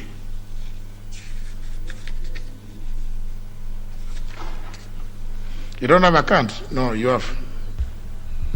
Thank you, Mr. Speaker. Honorable Speaker, pursuant to Standing Order 44.2c, I wish to request for a statement from the chairperson of the Departmental Committee on Administration and National Security regarding kidnapping and disappearance of persons in the country. Honorable Speaker, over the recent past, there have been numerous cases of persons who have either been killed or who have mysteriously disappeared in the hands of suspected security agencies. Kenya's and global human rights organizations have documented numerous cases of individuals who have gone missing while in the hands of security agents, some of whose bodies have later been found having been killed or great concern is the fact that the government is either unwilling or unable to address the problem. Honorable Speaker, on 26 August 2021, the Chief of Fino Location, Mr. Mohammed Nur Pule, and one Yero Musa Ahmed, a resident of Sheikh Baro village in Fino Location, Lafay constituency, mysteriously disappeared in the hands of suspected security agencies. The matter was reported at Lafay Police Station, occurrence book number 06/1/921. Honorable Speaker, Kenya is a signatory to the International Convention for the Protection of All Persons from Enforced Disappearances, but is yet to ratify it. Enforced disappearance is a crime under international law, and government should therefore take concrete steps towards ratifying the convention to ensure that the cruel human rights violation comes to an end. Honorable Speaker, it is against this background that I seek for a statement from the chairperson of the Departmental Committee on Administration and National Security. In the statement, the chairperson should address the following. What is the status of investigations into the disappearance of the Chief of Fino Location, Mr. Mohammed Nuno, and Mr. Yero Musa, a resident of Sheikh Baro village in Fino Location, Lafay constituency? When will Kenya ratify the International Convention for the Protection of All Persons from Enforced Disappearance? And lastly, what step is the government taking to stop abductions, enforced disappearances, and killings in the country? I thank you, Honorable Speaker.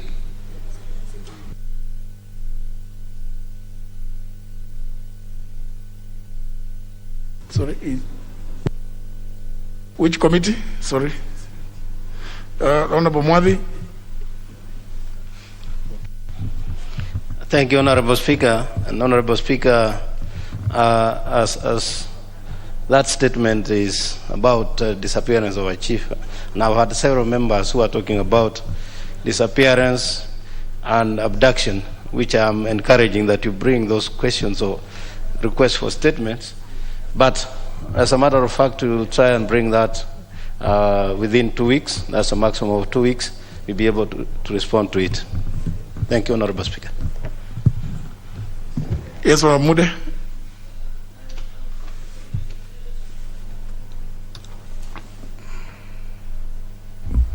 Sorry, Speaker.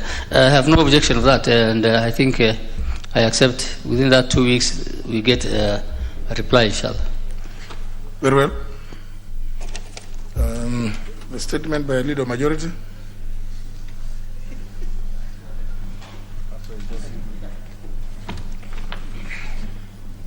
Honorable Speaker, pursuant to the provisions of Standing Order number 44-2A, I rise to give the following statement on behalf of the House Business Committee, which met on Tuesday, the 28th of September 2021, to prioritize business for consideration. Honorable Speaker, as members will appreciate, we are in the third part of the fifth session of the 12th Parliament, and there's not too much time left for sittings of the House. In this regard, I wish to urge chairs of the various committees to expedite all business before them, to enable the House to undertake all the subsequent legislative processes and conclude all other important business before the end of the year, and indeed the term of this Parliament. In the event that we need to increase the sitting days or times of the House to expedite all pending business, including individual members' bills and committee reports, the House Business Committee is willing to take appropriate measures to ensure any business sponsored by a member or committee does not lapse or fail to see the light of day. Honorable Speaker, the following business has been tentatively scheduled for Tuesday, the 5th of October 2021. At the Committee of the Whole House, will be having the consideration of the President's reservations on the Refugees Bill of 2019 and the Tax Appeals Tribunal Amendment Bill of 2021. And at the second reading, we'll continue with the Landlord and Tenant Bill of 2021 and commence the second reading on the Health Laws Amendment Bill of 2021. Honorable Speaker, we also hope to consider the committee reports on the following matters if they are not resolved by end of today. Ratification of various protocols under the Maritime Labour Convention and the International Labour Organization, ratification of the agreement amending the air transport agreement between Kenya and the United States of America. Number 3, the ratification of the protocols to the African Charter on Human and People's Rights, on the rights of older persons and the rights of persons with disabilities. And lastly, the sessional paper number 1 of 2021 on the national water policy. Mr. Speaker, in accordance with the provisions of Standing Order 42A, 5 and 6, I wish to convey that A, the Cabinet Secretary for Interior and Coordination of National Government is scheduled to appear before the Departmental Committee on Administration and National Security on Tuesday, October the 5th, 2021, to answer the following questions. And there's quite a number. Question number 193 for 2021 by the Honorable Alfred Agoy on measures to control heavy vehicular traffic on highways. Question number 204 of 2021 by the Honorable Joshua Kimilu on the landslides occurring in Du sub-county. Question number 224 of 2021 by the Honorable Victor Munyaka on the operationalization of Kalama sub-county administrative unit. Question number 249 of 2021 by the Honorable Paris Tobiko on the rampant theft of livestock in Kajiado East. Question number 227 of 2021 by the Honorable Halima Mucheke on the disappearance of a resident of Kenya by the name Dennis Kinoti. Question number 244 of 2021 by the Honorable William Comket regarding the removal of police roadblocks along Marigat Chamolingot Road. Then question number 203 of 2021 by the Honorable Oboko Milemba regarding the insecurity in Mhaya. Question number 252 of 2021 by the Honorable Ahmed Bashane, MP, regarding the abduction and subsequent disappearance of Mr. Bashu Yusuf and Salah Muhammad. Question number 274 of 2021 by the Honorable Janet Ongera regarding cases of gender-based violence, rape and murder in Kisii since 2018. Question number 281 of 2021 by Honorable Joseph Oyula on the construction of Butula sub-county headquarters. Question number 301 of 2021 by the Honorable George Theuri on the destruction of property in Molem Ward, Embakasi constituency. Question number 297 of 2021 by the Honorable Samuel Gashofe on the closure of 4 police posts in Subukia constituency. Question number 109 of 2021 by the Honorable Jeremiah Lomurukai regarding the stocking of food and relief items for emergencies in the country.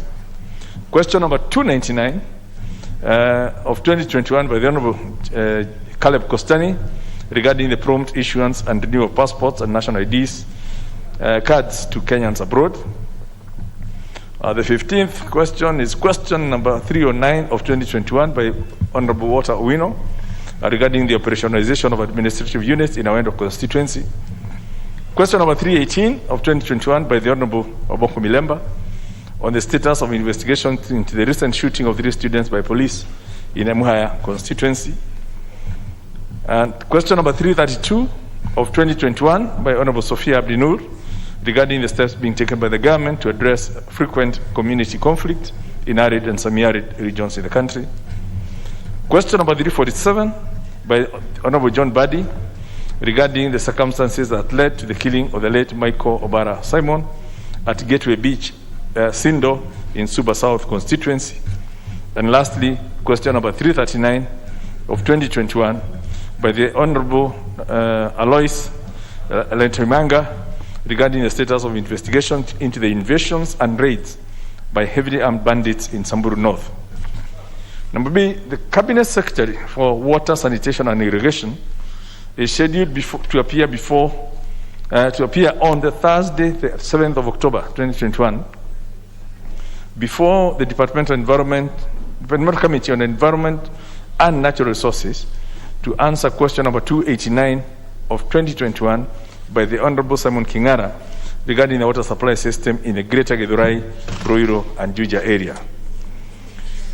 The Cabinet Secretary for Energy is scheduled to appear on Tuesday, the 5th of October 2021, before the Departmental Committee on Energy to respond to question number 294 of 2021 by the Honorable Moses Lesonet regarding various matters pertaining to electricity in Eldomaravine.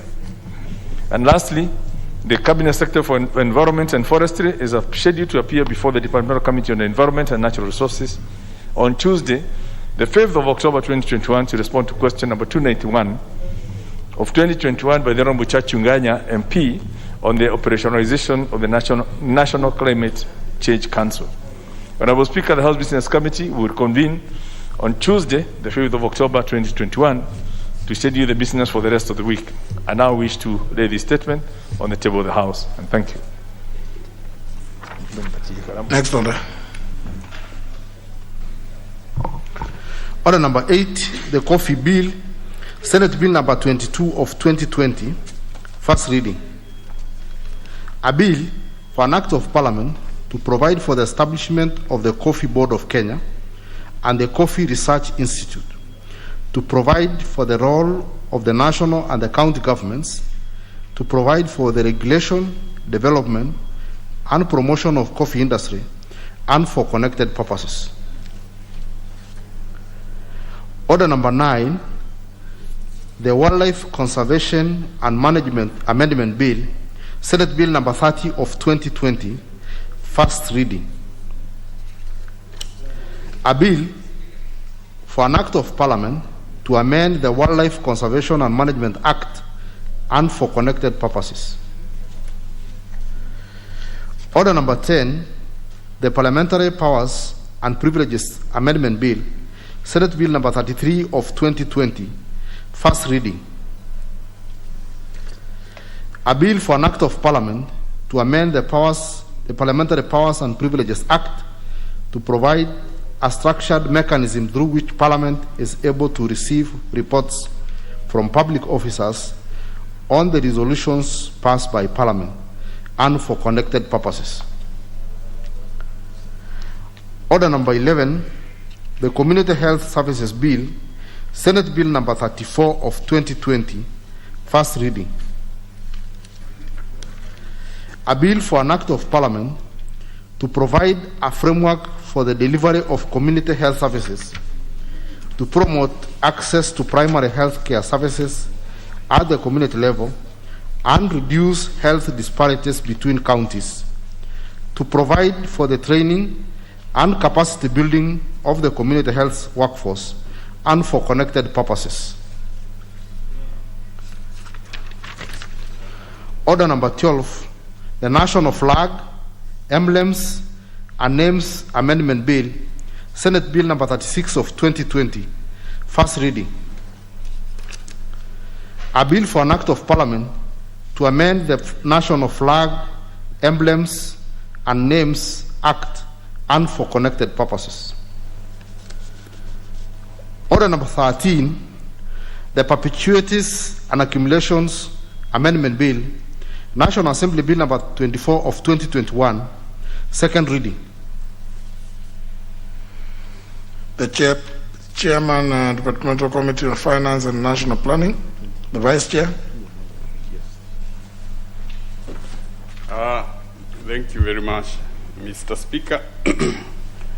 I beg to move the second reading of the Perpetuities and Accumulations Amendment Bill, National Assembly Bill, number 24 of 2021, which was published on the 12th of May, 2021.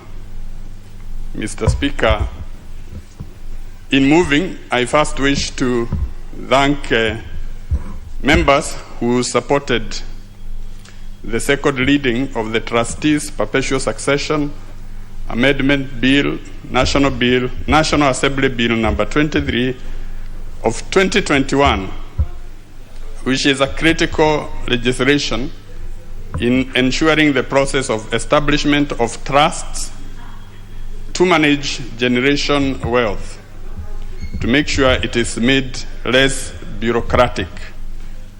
That bill, Mr. Speaker, together with this bill now, the Perpetuities and Accumulations Amendment Bill, are very critical in the preservation of general wealth. But, Mr. Speaker, before I proceed, in order to carry my colleagues along, I would like to give a brief definition of what trusts are, particularly for the interests of those members who are not their area. Mr. Speaker, individuals may control the distribution of their property during their lives or even after their death through the use of a trust. And trusts come in many types and can either be public or private. And they are also created for different purposes, including financial benefit of the person creating it, or the benefit of surviving spouses or minors, or even for charitable purposes. So, Mr. Speaker, a trust is a property interest held by one person for the benefit of another. And it can also be described, Mr. Speaker, as a company or legal entity that acts as an agent or trustee on behalf of a person or business for the purpose of administration or management and the eventual transfer of assets to a beneficiary. Mr. Speaker, when it comes to trusts, we say that trusts, Mr. Speaker, is a perpetuity in an investment that has no end. It is an asset, Mr. Speaker, or a business or a real estate through which in life you can get a stream of cash payments that continues forever. And, Mr. Speaker, the concept of perpetuities and accumulations arose in the medieval era when property largely meant the ownership of big parcels of land by a few wealthy estate owners who controlled large tracts or huge territories of land. Of course, then, land was and still is and continues to be a limited resource. It was in the public interest then to limit how long a deceased person could dictate how his property may be utilized by the living. However, in today's society, property has expanded to mean and to include money, intangible assets, choices in action, boards, shares, etc. Therefore, when applied to these new notions of property that are not finite, that are not a finite resource and do not preclude any living being from producing them on their own. Mr. Speaker, the primary goal of this bill is to limit the Perpetuities and Accumulations Act, Chapter 161, in its application to immovable property dispositions and to allow for the accumulation of trust income to benefit multiple generations of beneficiaries, particularly in a family trust. Mr. Speaker, the other objective of the bill is that it targets to construct a legal structure that allows generational wealth to be preserved or conserved, multiplied, or to be invested profitably. The bill, Mr. Speaker, therefore seeks to maintain the Perpetuities and Accumulations Act, Chapter 161, and particularly its original objective in limiting perpetual land ownership. Mr. Speaker, the details of this amendment is that they maintain the Act's original goal of prohibiting perpetual property ownership. The advantage of this amendment will be to allow family trusts to function forever for multiple generations, and therefore creating and preserving generational wealth. This can be achieved by using properly written trusts, which intend to safeguard future generations of a family from spendthrift beneficiaries. I also encourage members of this House to make good trust deeds when they leave, but not to rely on oral wills and oral trusts, because one day when our Maker calls you, you will not have a chance to say how your property may be managed. Mr. Speaker, this bill also encourages Kenyans to seek professional wealth management services. These amendments, Mr. Speaker, will also help reduce intergenerational poverty, reduce the wealth gap between generations. Other benefits arising from this amendment, Mr. Speaker, will be that it allows Kenyans to make more professionally managed investments. It will also help them to increase the tax base resulting from profits accruing from profitably managed perpetuities and accumulations. Mr. Speaker, it is not only the rich families, but also ordinary families, normal families, that will be able to give more opportunities for future generations which could otherwise be limited due to financial constraints.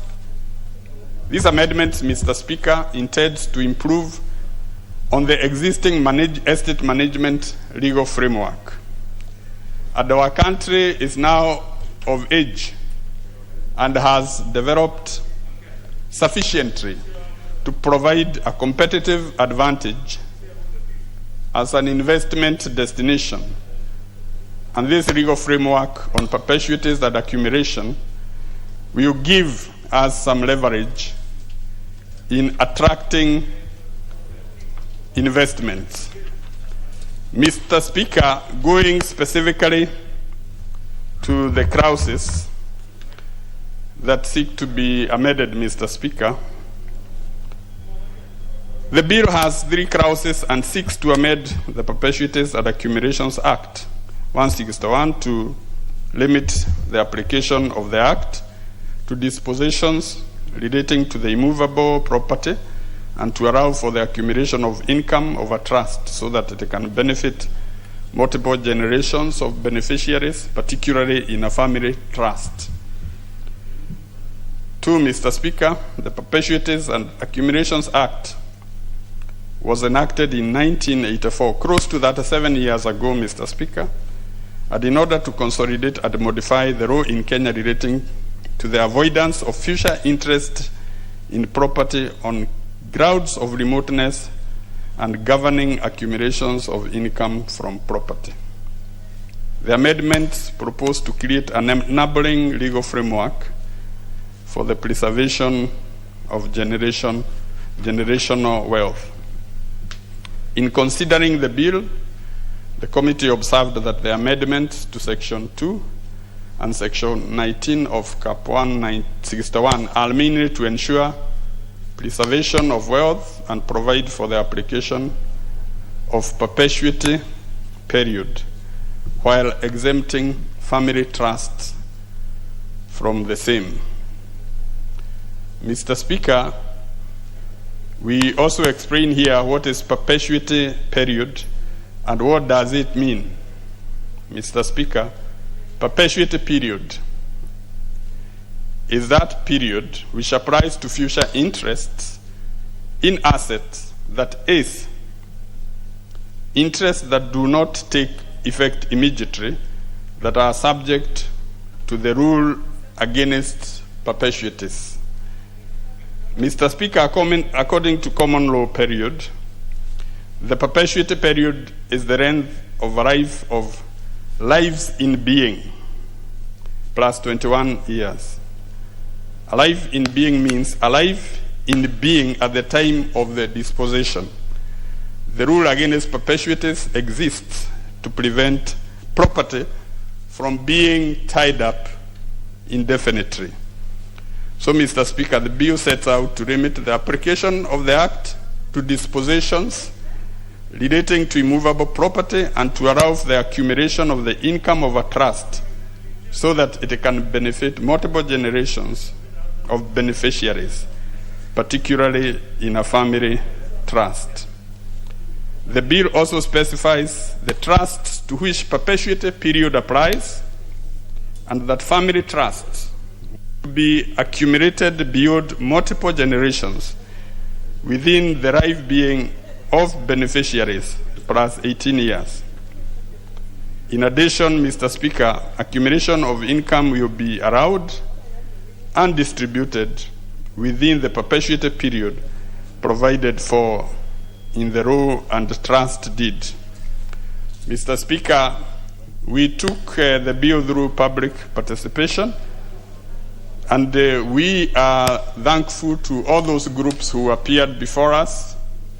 Allow me just to mention a few, including Professor Tom Ojieda and Company Advocates, 2 Legend Management Limited, 3 Ashitiva Advocates LLP, 4 Sisure and Associate Advocates, 5 Kisomo Tua Advocates, 6 Oganya Obo Advocates, 7 Kimakia Magara and Partners, 8 Lobo Office, 9 Kemunto Motori. Allow me to thank each of these stakeholders for their useful contribution. Majority of the stakeholders noted that perpetuities and accumulations in Kenya is guided by pre-independence legislation, and therefore it was necessary to amend the legal framework to align it to the present times in order to re-engineer the administration and management of wealth held in trust for generational transfer. And as I conclude, Mr. Speaker, allow me to express my special thanks to the members of the Departmental Committee on Finance and National Planning and staff of our committee for their significant role towards scrutiny of the bill and production of this report. The committee is grateful to the offices of the Speaker and Clerk of the National Assembly for their logistical and technical support accorded to us during the sittings. Further, Mr. Speaker, I invite our colleagues to participate in this discussion and also to join us at the committee stage to effect the desired changes and amendments indicated by the committee and also proposed by the stakeholders.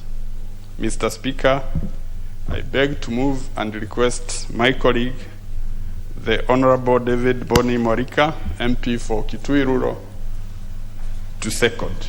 Thank you, Mr. Speaker. Honorable Boni Morika, Kitui Central. Kitui Rural, actually. Yeah, it's Kitui Rural. Thank you. Kitui Rural. Yes. Thank you, Mr. Speaker, for giving me this opportunity to second the bill. I want to know the House to note 3 things. One, this bill was enacted in 1984, and therefore is a very old bill, old law, which may not be in line with the current thinking on creation and preservation of wealth. And therefore, the proposed amendment proposes to create a legal framework for preservation of generational wealth.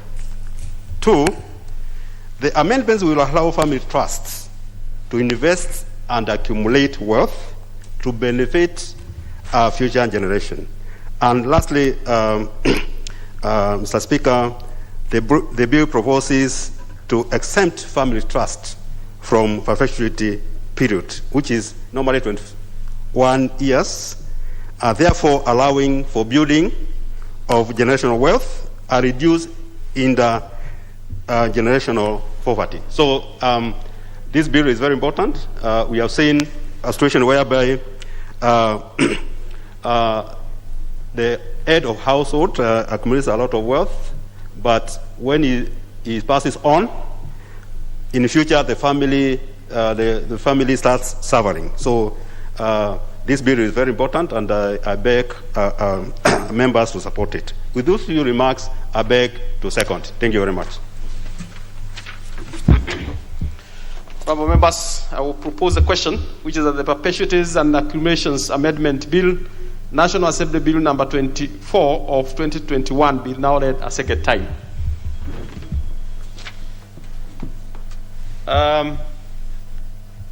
We have two members who have registered interest to speak to this. Honourable Kosing. Honourable Kosing has taken early leave. Honourable Guna.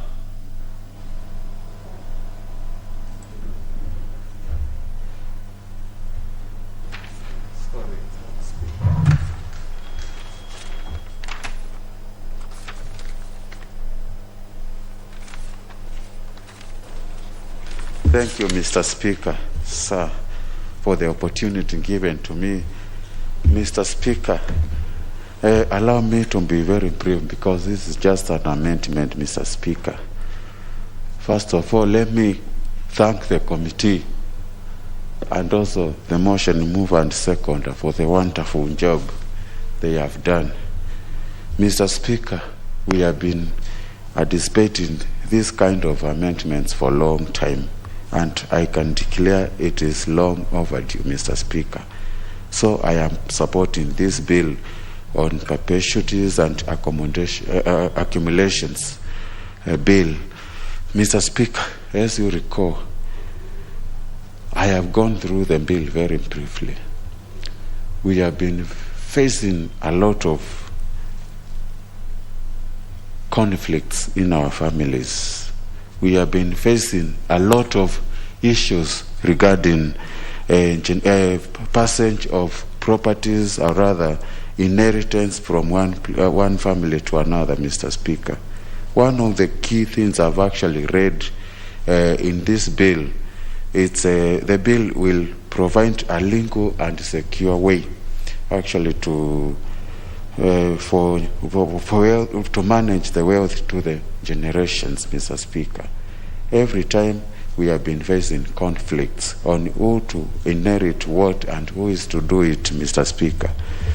The other key function actually and the role we can see here is it is going to play a big role in reducing significantly registration of family trust, which actually I'm one of the people who have been actually discussing about it. It will take 5 to 10 years even to register family trust.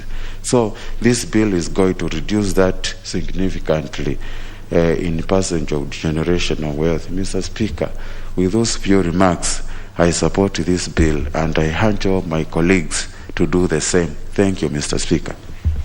Honorable Ongera Janet. Thank you.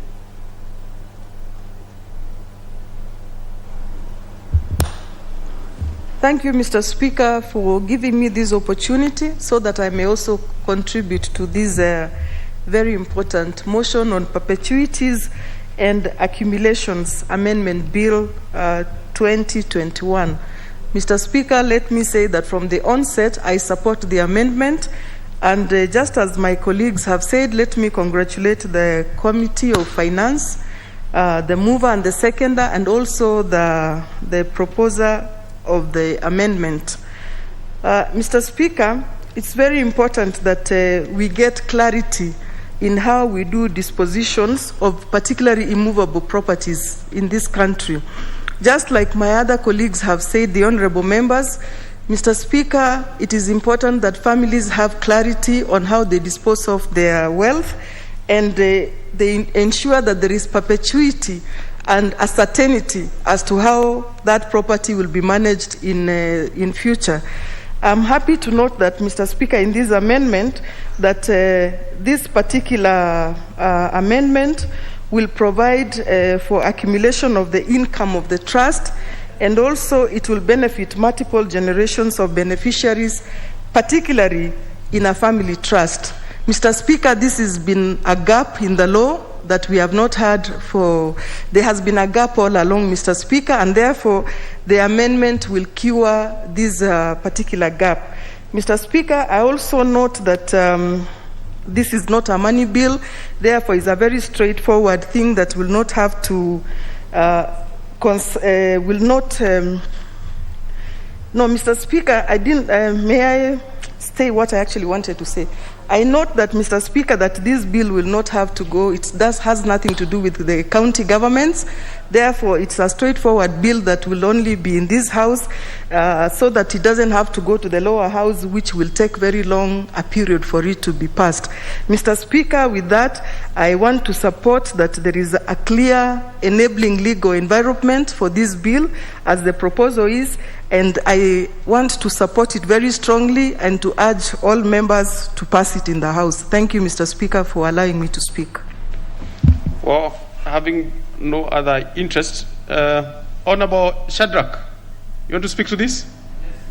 You know, you have the chance. You have the chance now. Honorable Speaker, this is really a step in the right direction in terms of dealing with the family property. Honorable Speaker, this amendment is a timely amendment, as it seeks to construct a legal framework within which, or that allows generational wealth to be preserved. Honorable Speaker, if you see what is happening actually when owners of properties pass on, or when they die, we normally have a lot of problems as to what happens to the properties that they own, that their future interests in these particular properties. And therefore, Honorable Speaker, this amendment is extremely critical, as it ensures preservation of wealth, and also provides for the application of the perpetuity period while exempting family trusts from the same. Honorable Speaker, I can say without any fear of contradiction that this amendment in fact would secure the interest of beneficiaries who in many occasions, or in many times, are derailed or are confused, moving from one court to another. But with this amendment, and with a clear delineation of what is contained in it, would give families an humble opportunity to deal with such properties. And with that, Honorable Speaker, I beg to support. Okay, now, Honorable Kosing, are you registered for this or the next business? The next business. Now, shall we have the mover replying?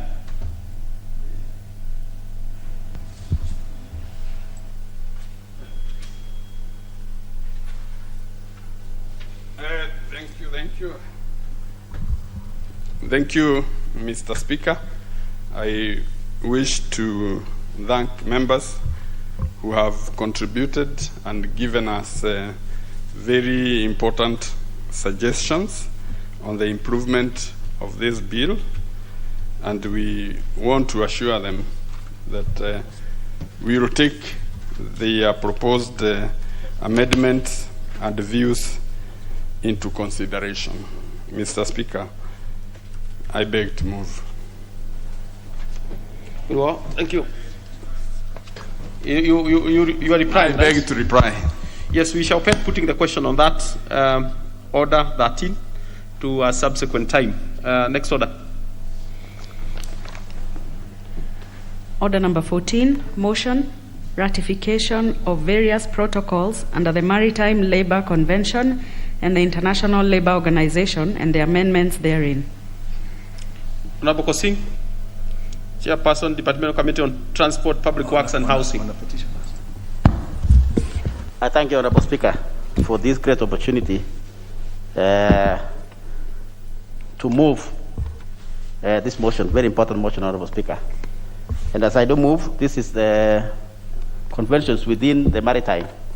And therefore, Honorable Speaker, so that we can follow together, this is within, of course, you know what we were doing, Honorable Speaker, which is the blue economy. We're trying to promote blue economy, Honorable Speaker. No, Honorable Kosing, reorder you yourself. First move. Yes. Then I'm sure you'll put those details. Yeah, I beg to move, Honorable Speaker, the motion as it is on the order paper. No, for record, there is no shortcut on that one. It is long, but there is no shortcut. You have to move as it. Yes. So let me be given another Speaker. I have the digital.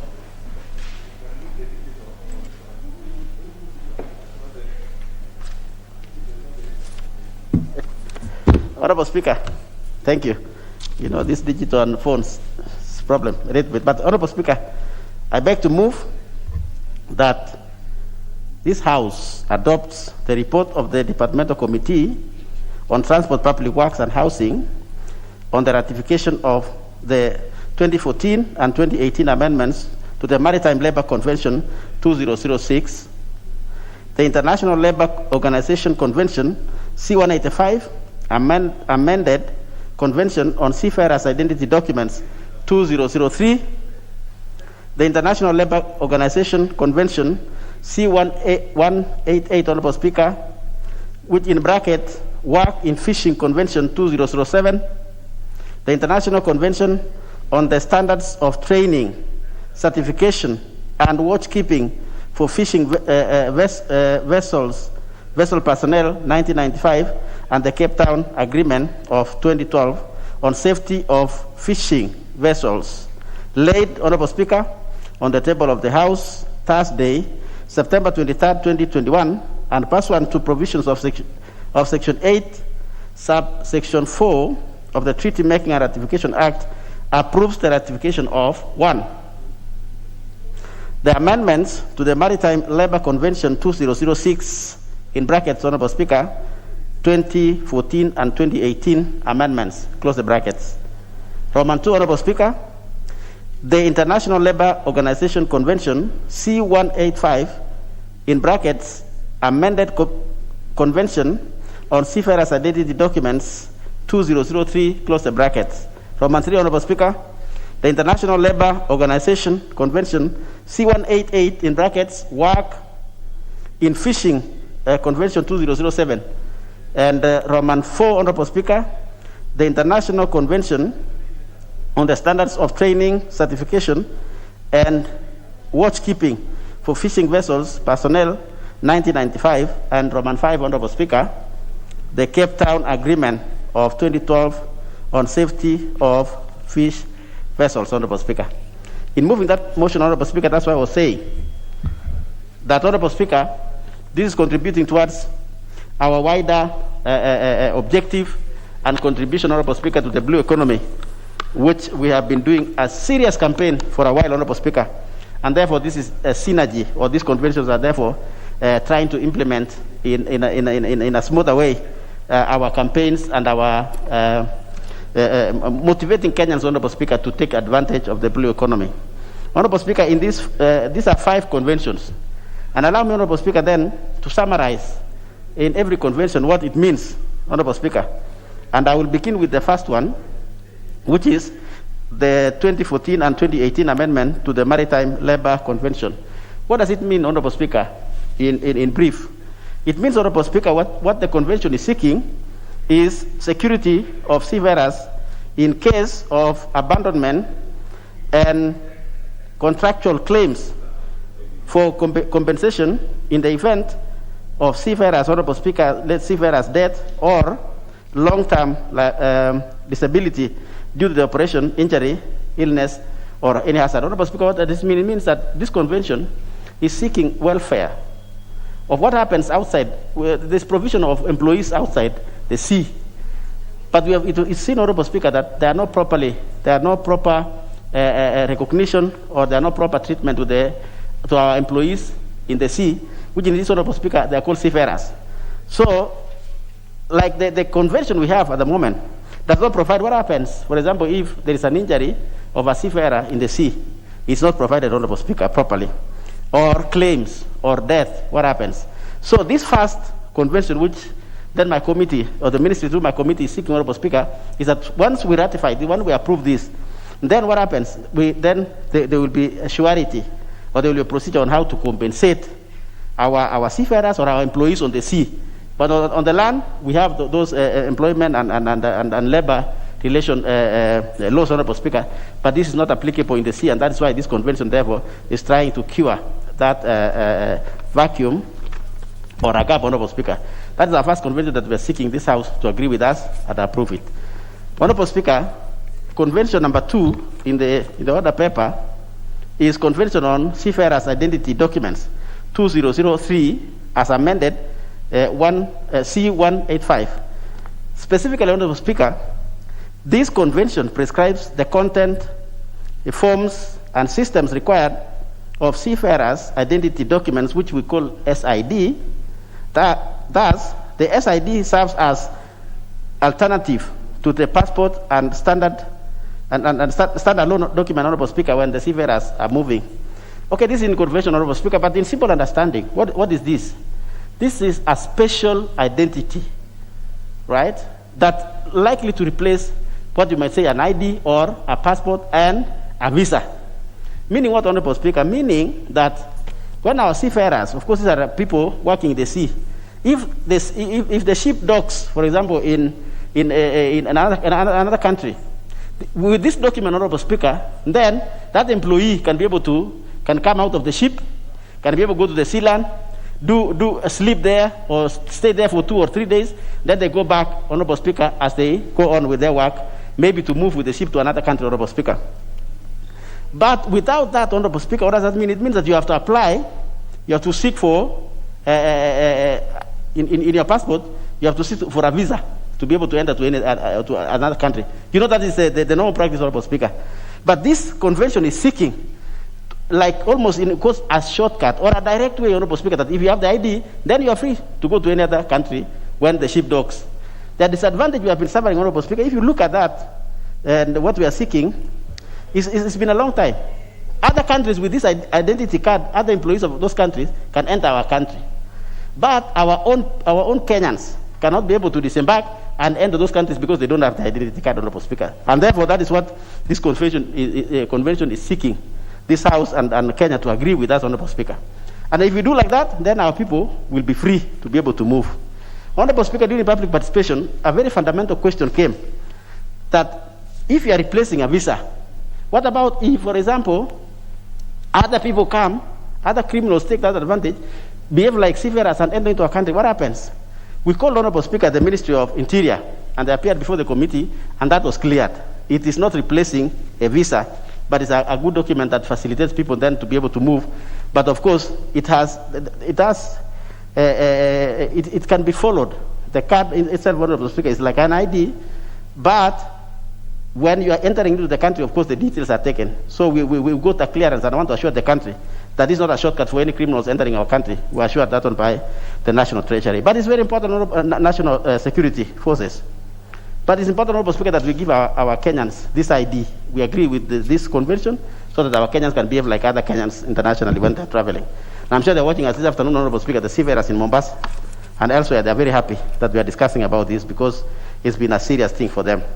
That is convention number 2 that we are seeking the House to agree with us in approving it so that then our Kenyans can be able to enjoy, which is what? Convention on Seafarers Identity Documents 2003 as amended C185. Can you imagine, Honorable Speaker, 2003? And yet we have not approved until today. We have a problem as a people. So I think this country will agree with us, or the House will agree with us and approve it.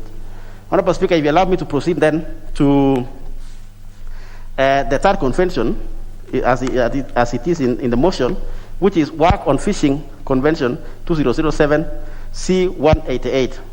What is this convention seeking to do, Honorable Speaker? Now this is shipping. This is a fishing vessel or fishing boat in simple understanding for people then to follow.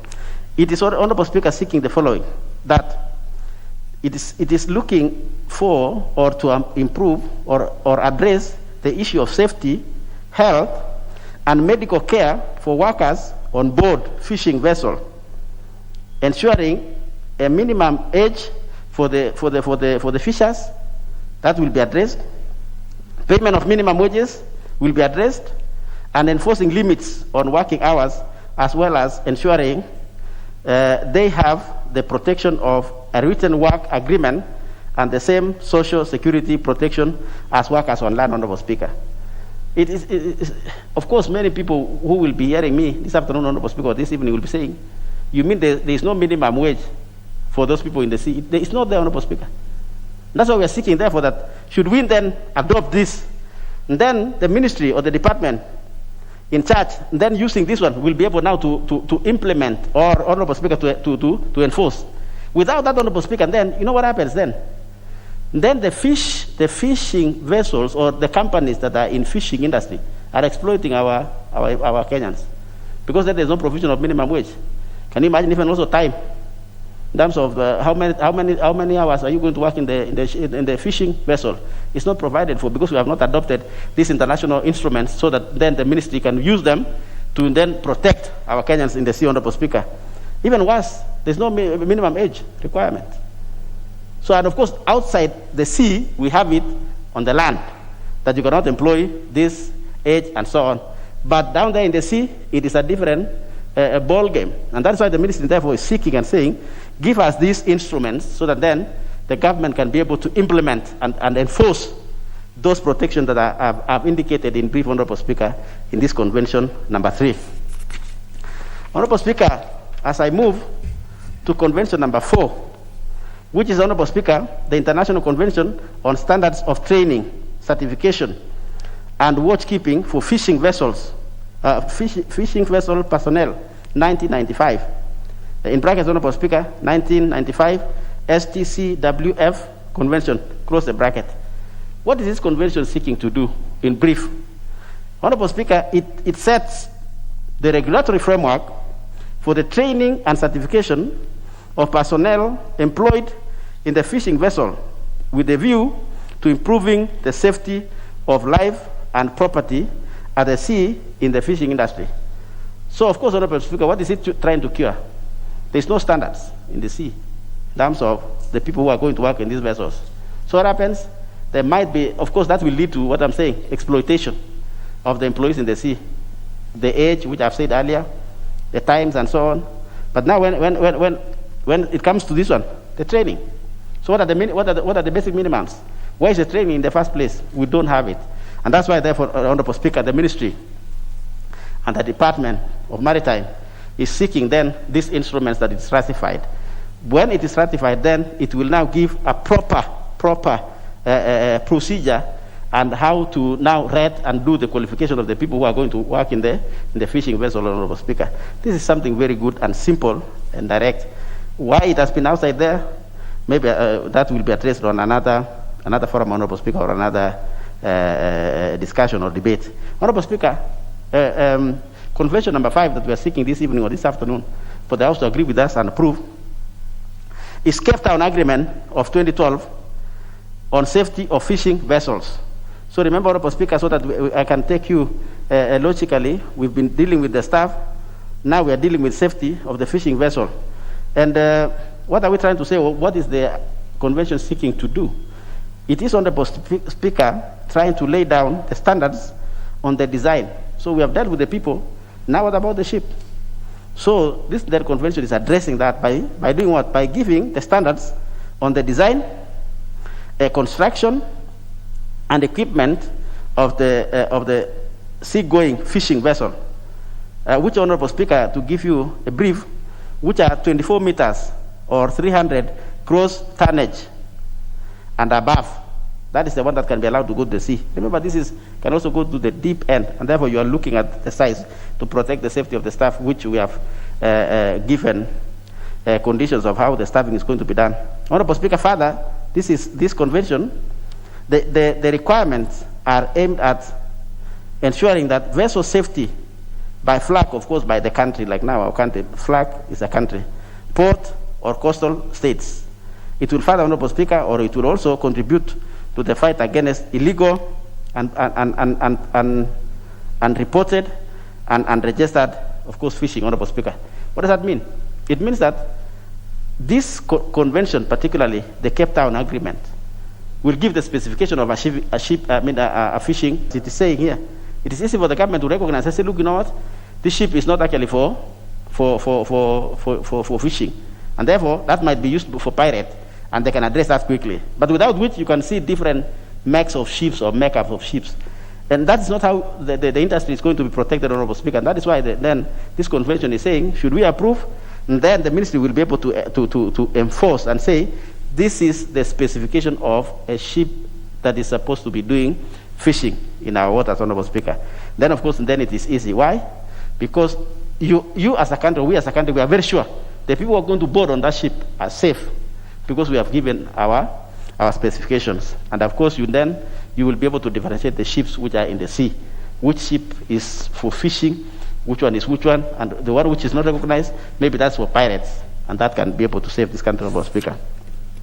Honorable Speaker, having said summary of the 5, or given you the explanation of the 5 conventions which we are seeking the House to agree with the report of the committee, Honorable Speaker, then I would further maybe also give a summary as follows. That, Honorable Speaker, the conventions are in line, of course, because that will be the question. The question the House will be saying, you, the committee, did it follow the right procedures to be in the House? Because you know conventions are supposed to follow certain legal framework, the Constitution and the Treaty Making Ratification Act. So what is the committee saying, Honorable Speaker?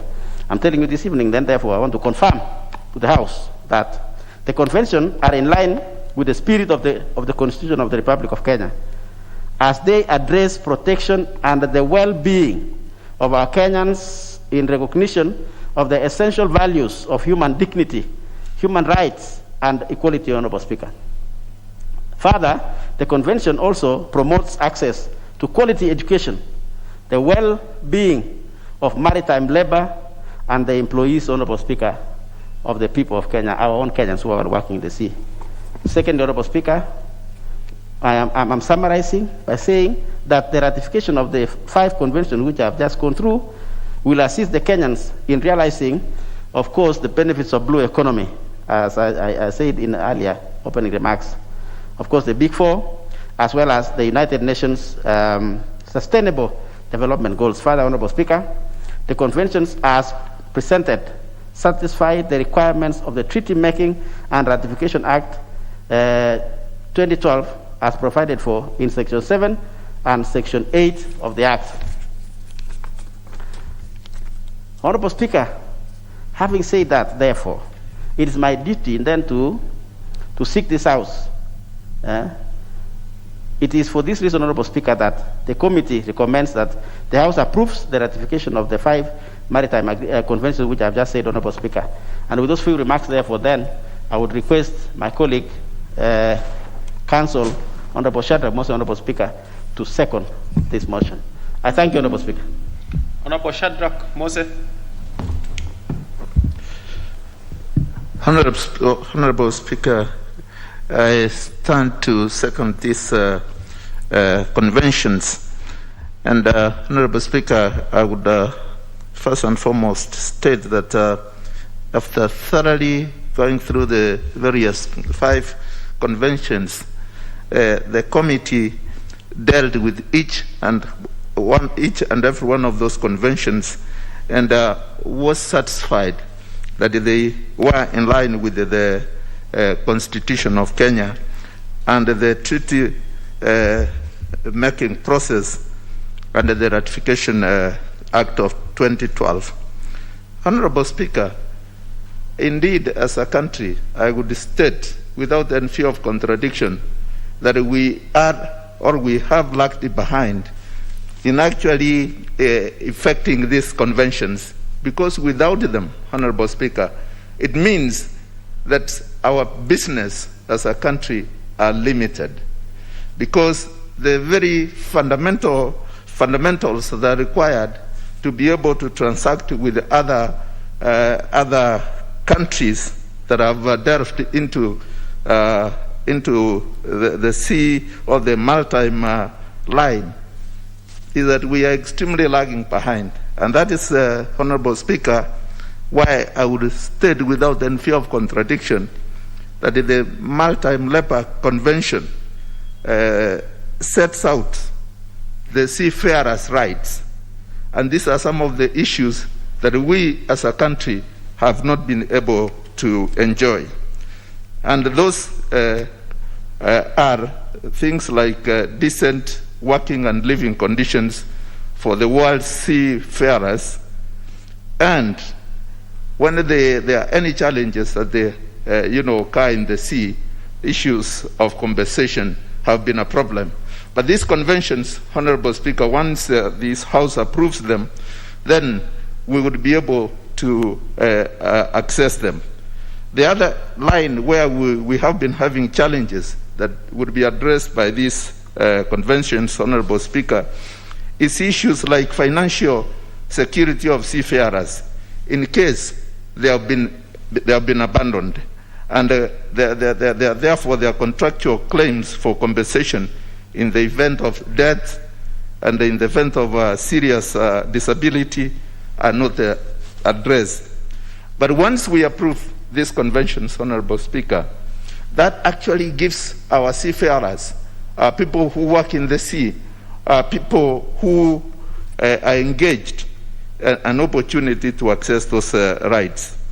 Honorable Speaker, it also guarantees that the seafarers are, entitled to at least their minimum wage entitlement during their period when they are at the sea. These conventions, Honorable Speaker, also gives guidance on the issue of elimination of shipboard harassment and bullying. As it stands, since we have not signed these conventions, what happens to our seafarers? They are actually not protected, but they are left without proper protection. Honorable Speaker, there is the issue of the seafarer, what we call seafarer identity. And this is critical because, Honorable Speaker, assuming our people are on board, our workers are on board, and the ship has had a problem in a certain state, and they do not have an identity that would allow them to be allowed into that state, then they have serious problems. But with the seafarer identity, they will be able to access that area and be assisted. Honorable Speaker, there are many other things, benefits that would arise as a result of approving these conventions, and I will therefore urge this House to move with speed to be able to expand our brew economy, to approve these conventions and give teeth to our people who are out there, and therefore this country would benefit immensely in terms of the growth of its economy. Thank you, Honorable Speaker, and I beg to second. Well, Honorable Kosing, I thought that was very helpful, just to help members understand these conventions. But anyhow, members will have an opportunity to engage.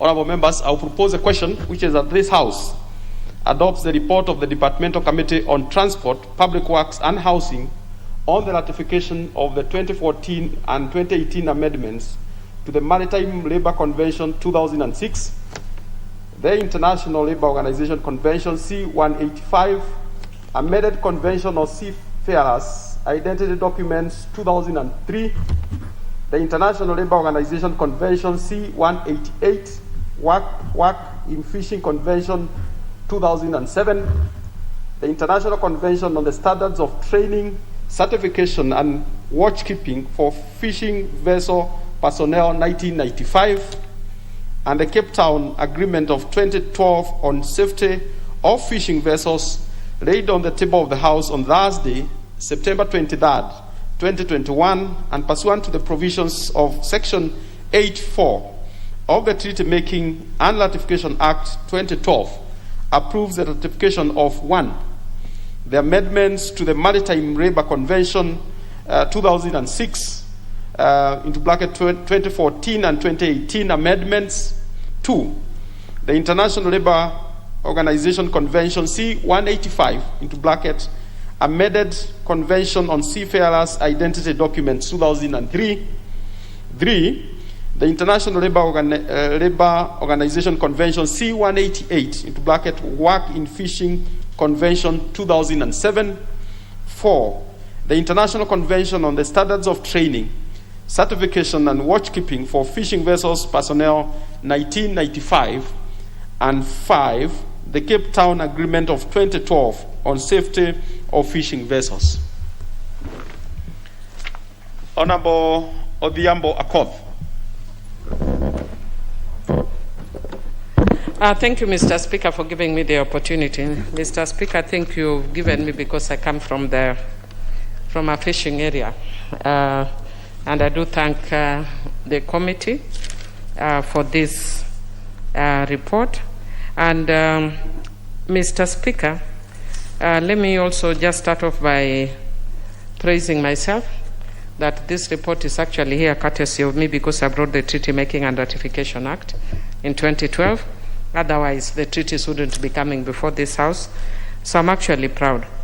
But based on that, again, Mr. Speaker, I'd want to indicate that I wish the committees would be bringing one treaty at a time, because what the committee has done, I know maybe because we don't have time, they brought 5 treaties that deal with maritime issues at once. The only challenge we have is, even as I've been going through here, is each of them deals with very diverse issues, and we may not have as much time to contribute or as much time to look into it. I mean, it's actually like looking at 5 pieces of legislation at once, because a treaty is actually a law. And I want to agree with the chairman that the blue economy is the way to go, and going by the Jubilee agenda, it contributes towards what do you call it? Food security. Sorry, Chair. Chair, I want to, sorry, not Chair, Mr. Speaker. Mr. Speaker, I'm also happy that this is coming very close after we recently had the lake tragedy where we lost 10 people who were just buried a few days ago. Majority turned out to actually come from Honorable Kaluma's constituency, even though they were headed to my constituency. And 3 of them came from my constituency. Mr. Speaker, I'd want to indicate that part of the reason that I was saying that we had a bit more time is when you actually look at, because I've been trying to, as we are going through the other pieces of legislation, I've been looking at the conventions. And Mr. Speaker, sometimes reading one convention is not enough, because you have to make reference. Like when we talk about seafarers, I am concerned, of course I'm happy that when we deal about people who fish in the seas, but I'm also much more concerned about people who fish in the lakes, because a lot of times we forget about them. Issues of their security, issues of their, their rights. And Mr. Speaker, like I come from a constituency that borders both Tanzania and Uganda. So my fishermen are always harassed by both these nations, Mr. Speaker. One, because we are not very clear about the boundaries. So when you are in an island in my constituency called Remba Island, you just go a few meters and you are told, or a few nautical miles, and you are told that you are in Uganda. And the fishermen don't know. They are following the fish. They don't know about lines. So on issues of boundaries. And then what happens is that the security agencies in the other countries are more aggressive than on our side. Very recently, we lost about 3 persons, young men, one of whom we have not found today. The body has not been found. And they were shot dead by the security agencies that were suspected to be from Uganda. And sometimes they are also arrested and taken to Uganda, and where they are forced to raise money, usually per boat, and they are taken to some small islands or stations in Uganda and Tanzania, and they are forced to pay per boat usually upwards of 60,000 shillings. Very recently, I've seen one of my chiefs posting in one of our WhatsApp groups, warning fishermen to be very careful about not crossing boundaries because the fishing season in Tanzania is closed. And sometimes when they don't know, the fishermen don't know that, and many of them are not in WhatsApp groups, so they may not know. And they cross the boundaries, and those people are very lethal. We started an informal process as leaders, between us and Uganda especially, where we had several meetings to foster the kind of things that are being suggested by this convention, so that Kenyans are given some sort of identification, like what the Seafarers Convention is saying, the Seafarers Identification Convention is saying, so that when they go a little further, then they are treated well. They are not mistreated. The clerk, you should be able to signal members so that then they organize their lots. Honorable Odhiambo, you had 5 minutes, but really, one, you are not warned. Secondly, this subject, really, you understand it more than quite a number of members, and I can tell many members have not registered the interest to speak, because this is one would have to know about this area. I will give you 5 more minutes. Thank you. I really appreciate, Mr. Speaker, because I wasn't actually aware, but I really do appreciate. And Chair, I just want to indicate, let me then go to the ILO Convention C-188, Work and Fish Convention, that talk about fishing boats and vessels, safety, health, and medical care. It talks about the minimum age, wages, and working hours. Mr. Speaker, in the Lake region, this is not regulated. And we have owners of boats, and we have people who are employed there. There's absolutely no regulation in that sector. And because of that, we always get a clash between the boat owners and those who are working, because sometimes those who are working in the boats feel that they are being underpaid. So when they go into the lake and they get the fish, they remove a special part of the fish, of the night perch called mondo, which costs on one fish, it can cost about 12,000 Kenya shillings. So they throw the fish in the lake, and you find the fish floating in the lake. And that is because sometimes they feel they are not remunerated well. So if this were regulated, then we won't have this situation. Mr. Speaker, again, another challenge that we are facing that has to do with this ILO convention is the age at which these young people are also employed in the fishing industry. That we also need to be very clear, because if you look even at the Children's Act, we are not very clear about the age at which somebody can actually get employed. But now in the fishing industry, most of them get employed at way, way much younger, because they see that as a very quick source of earning money. But many of them also face a lot of health issues because the lake is extremely rough and extremely hostile. You can imagine, because most of fishing is done in the night, in the waters, they dock in the morning. It's extremely cold. Sometimes I travel in the lake very late when maybe I'm in Fangano Island or the other islands, and I'm coming and you see this, there is no light in the lake, so they'll flash the light at you. If it is raining, they'll be rained on because there is no cover. So many of them, to survive, have to take drugs. And Mr. Speaker, those are the issues that in terms of standard setting, we must look at. So what I'm encouraging the committee, that as soon as we are done with this, because I know I don't have much time, that we need to not only ratify, because this is the first process towards ratification, but we then need to domesticate so that we don't have these issues. Mr. Speaker, if I'd go on and on, there are issues of gender dynamics, that women find it very difficult getting into the fishing industry because of something called the Aboya concept, that unless you have a protector, that a lot of times then is a protector of a sexual nature, that you cannot engage. And because of that, it becomes very, very difficult for women to engage even as basically suppliers or at the raw end of the chain. So, Mr. Speaker, I would want to encourage that we find a way of making sure, after ratifications of these treaties, that then we domesticate them and protect. Mr. Speaker, of course, we also have issues of dwindling stocks of fishing, and they need to then encourage both ex situ and in situ fishing, so that you have cases where when you people do fishing on the land, then we don't put as much strain on the lake, and it reduces conflict. Because right now, we also have conflicts between those who are fishing in the lake and those who are doing using the natural system, and those who are doing fish caging. Mr. Speaker, I know I had a lot to say, but because of the time, and that's why I was saying actually that we should be bringing one convention at a time, because I've not even spoken to the International Convention on Standards of Training, Certification and Watchkeeping, and the Convention, the Cape Town Agreement. But I just want to thank the committee, and please next time bring one by one so that we raise the issues very specifically. I support.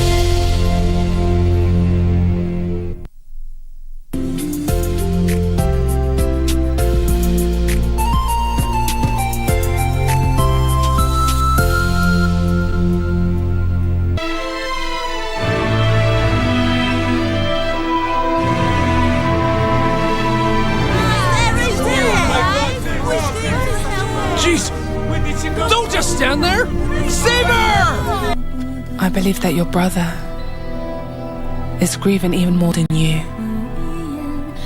So I suggest that you keep your friendship with her a secret from your brother. If you want to do right by Miss Hung, pull yourself together. If that's all you care about,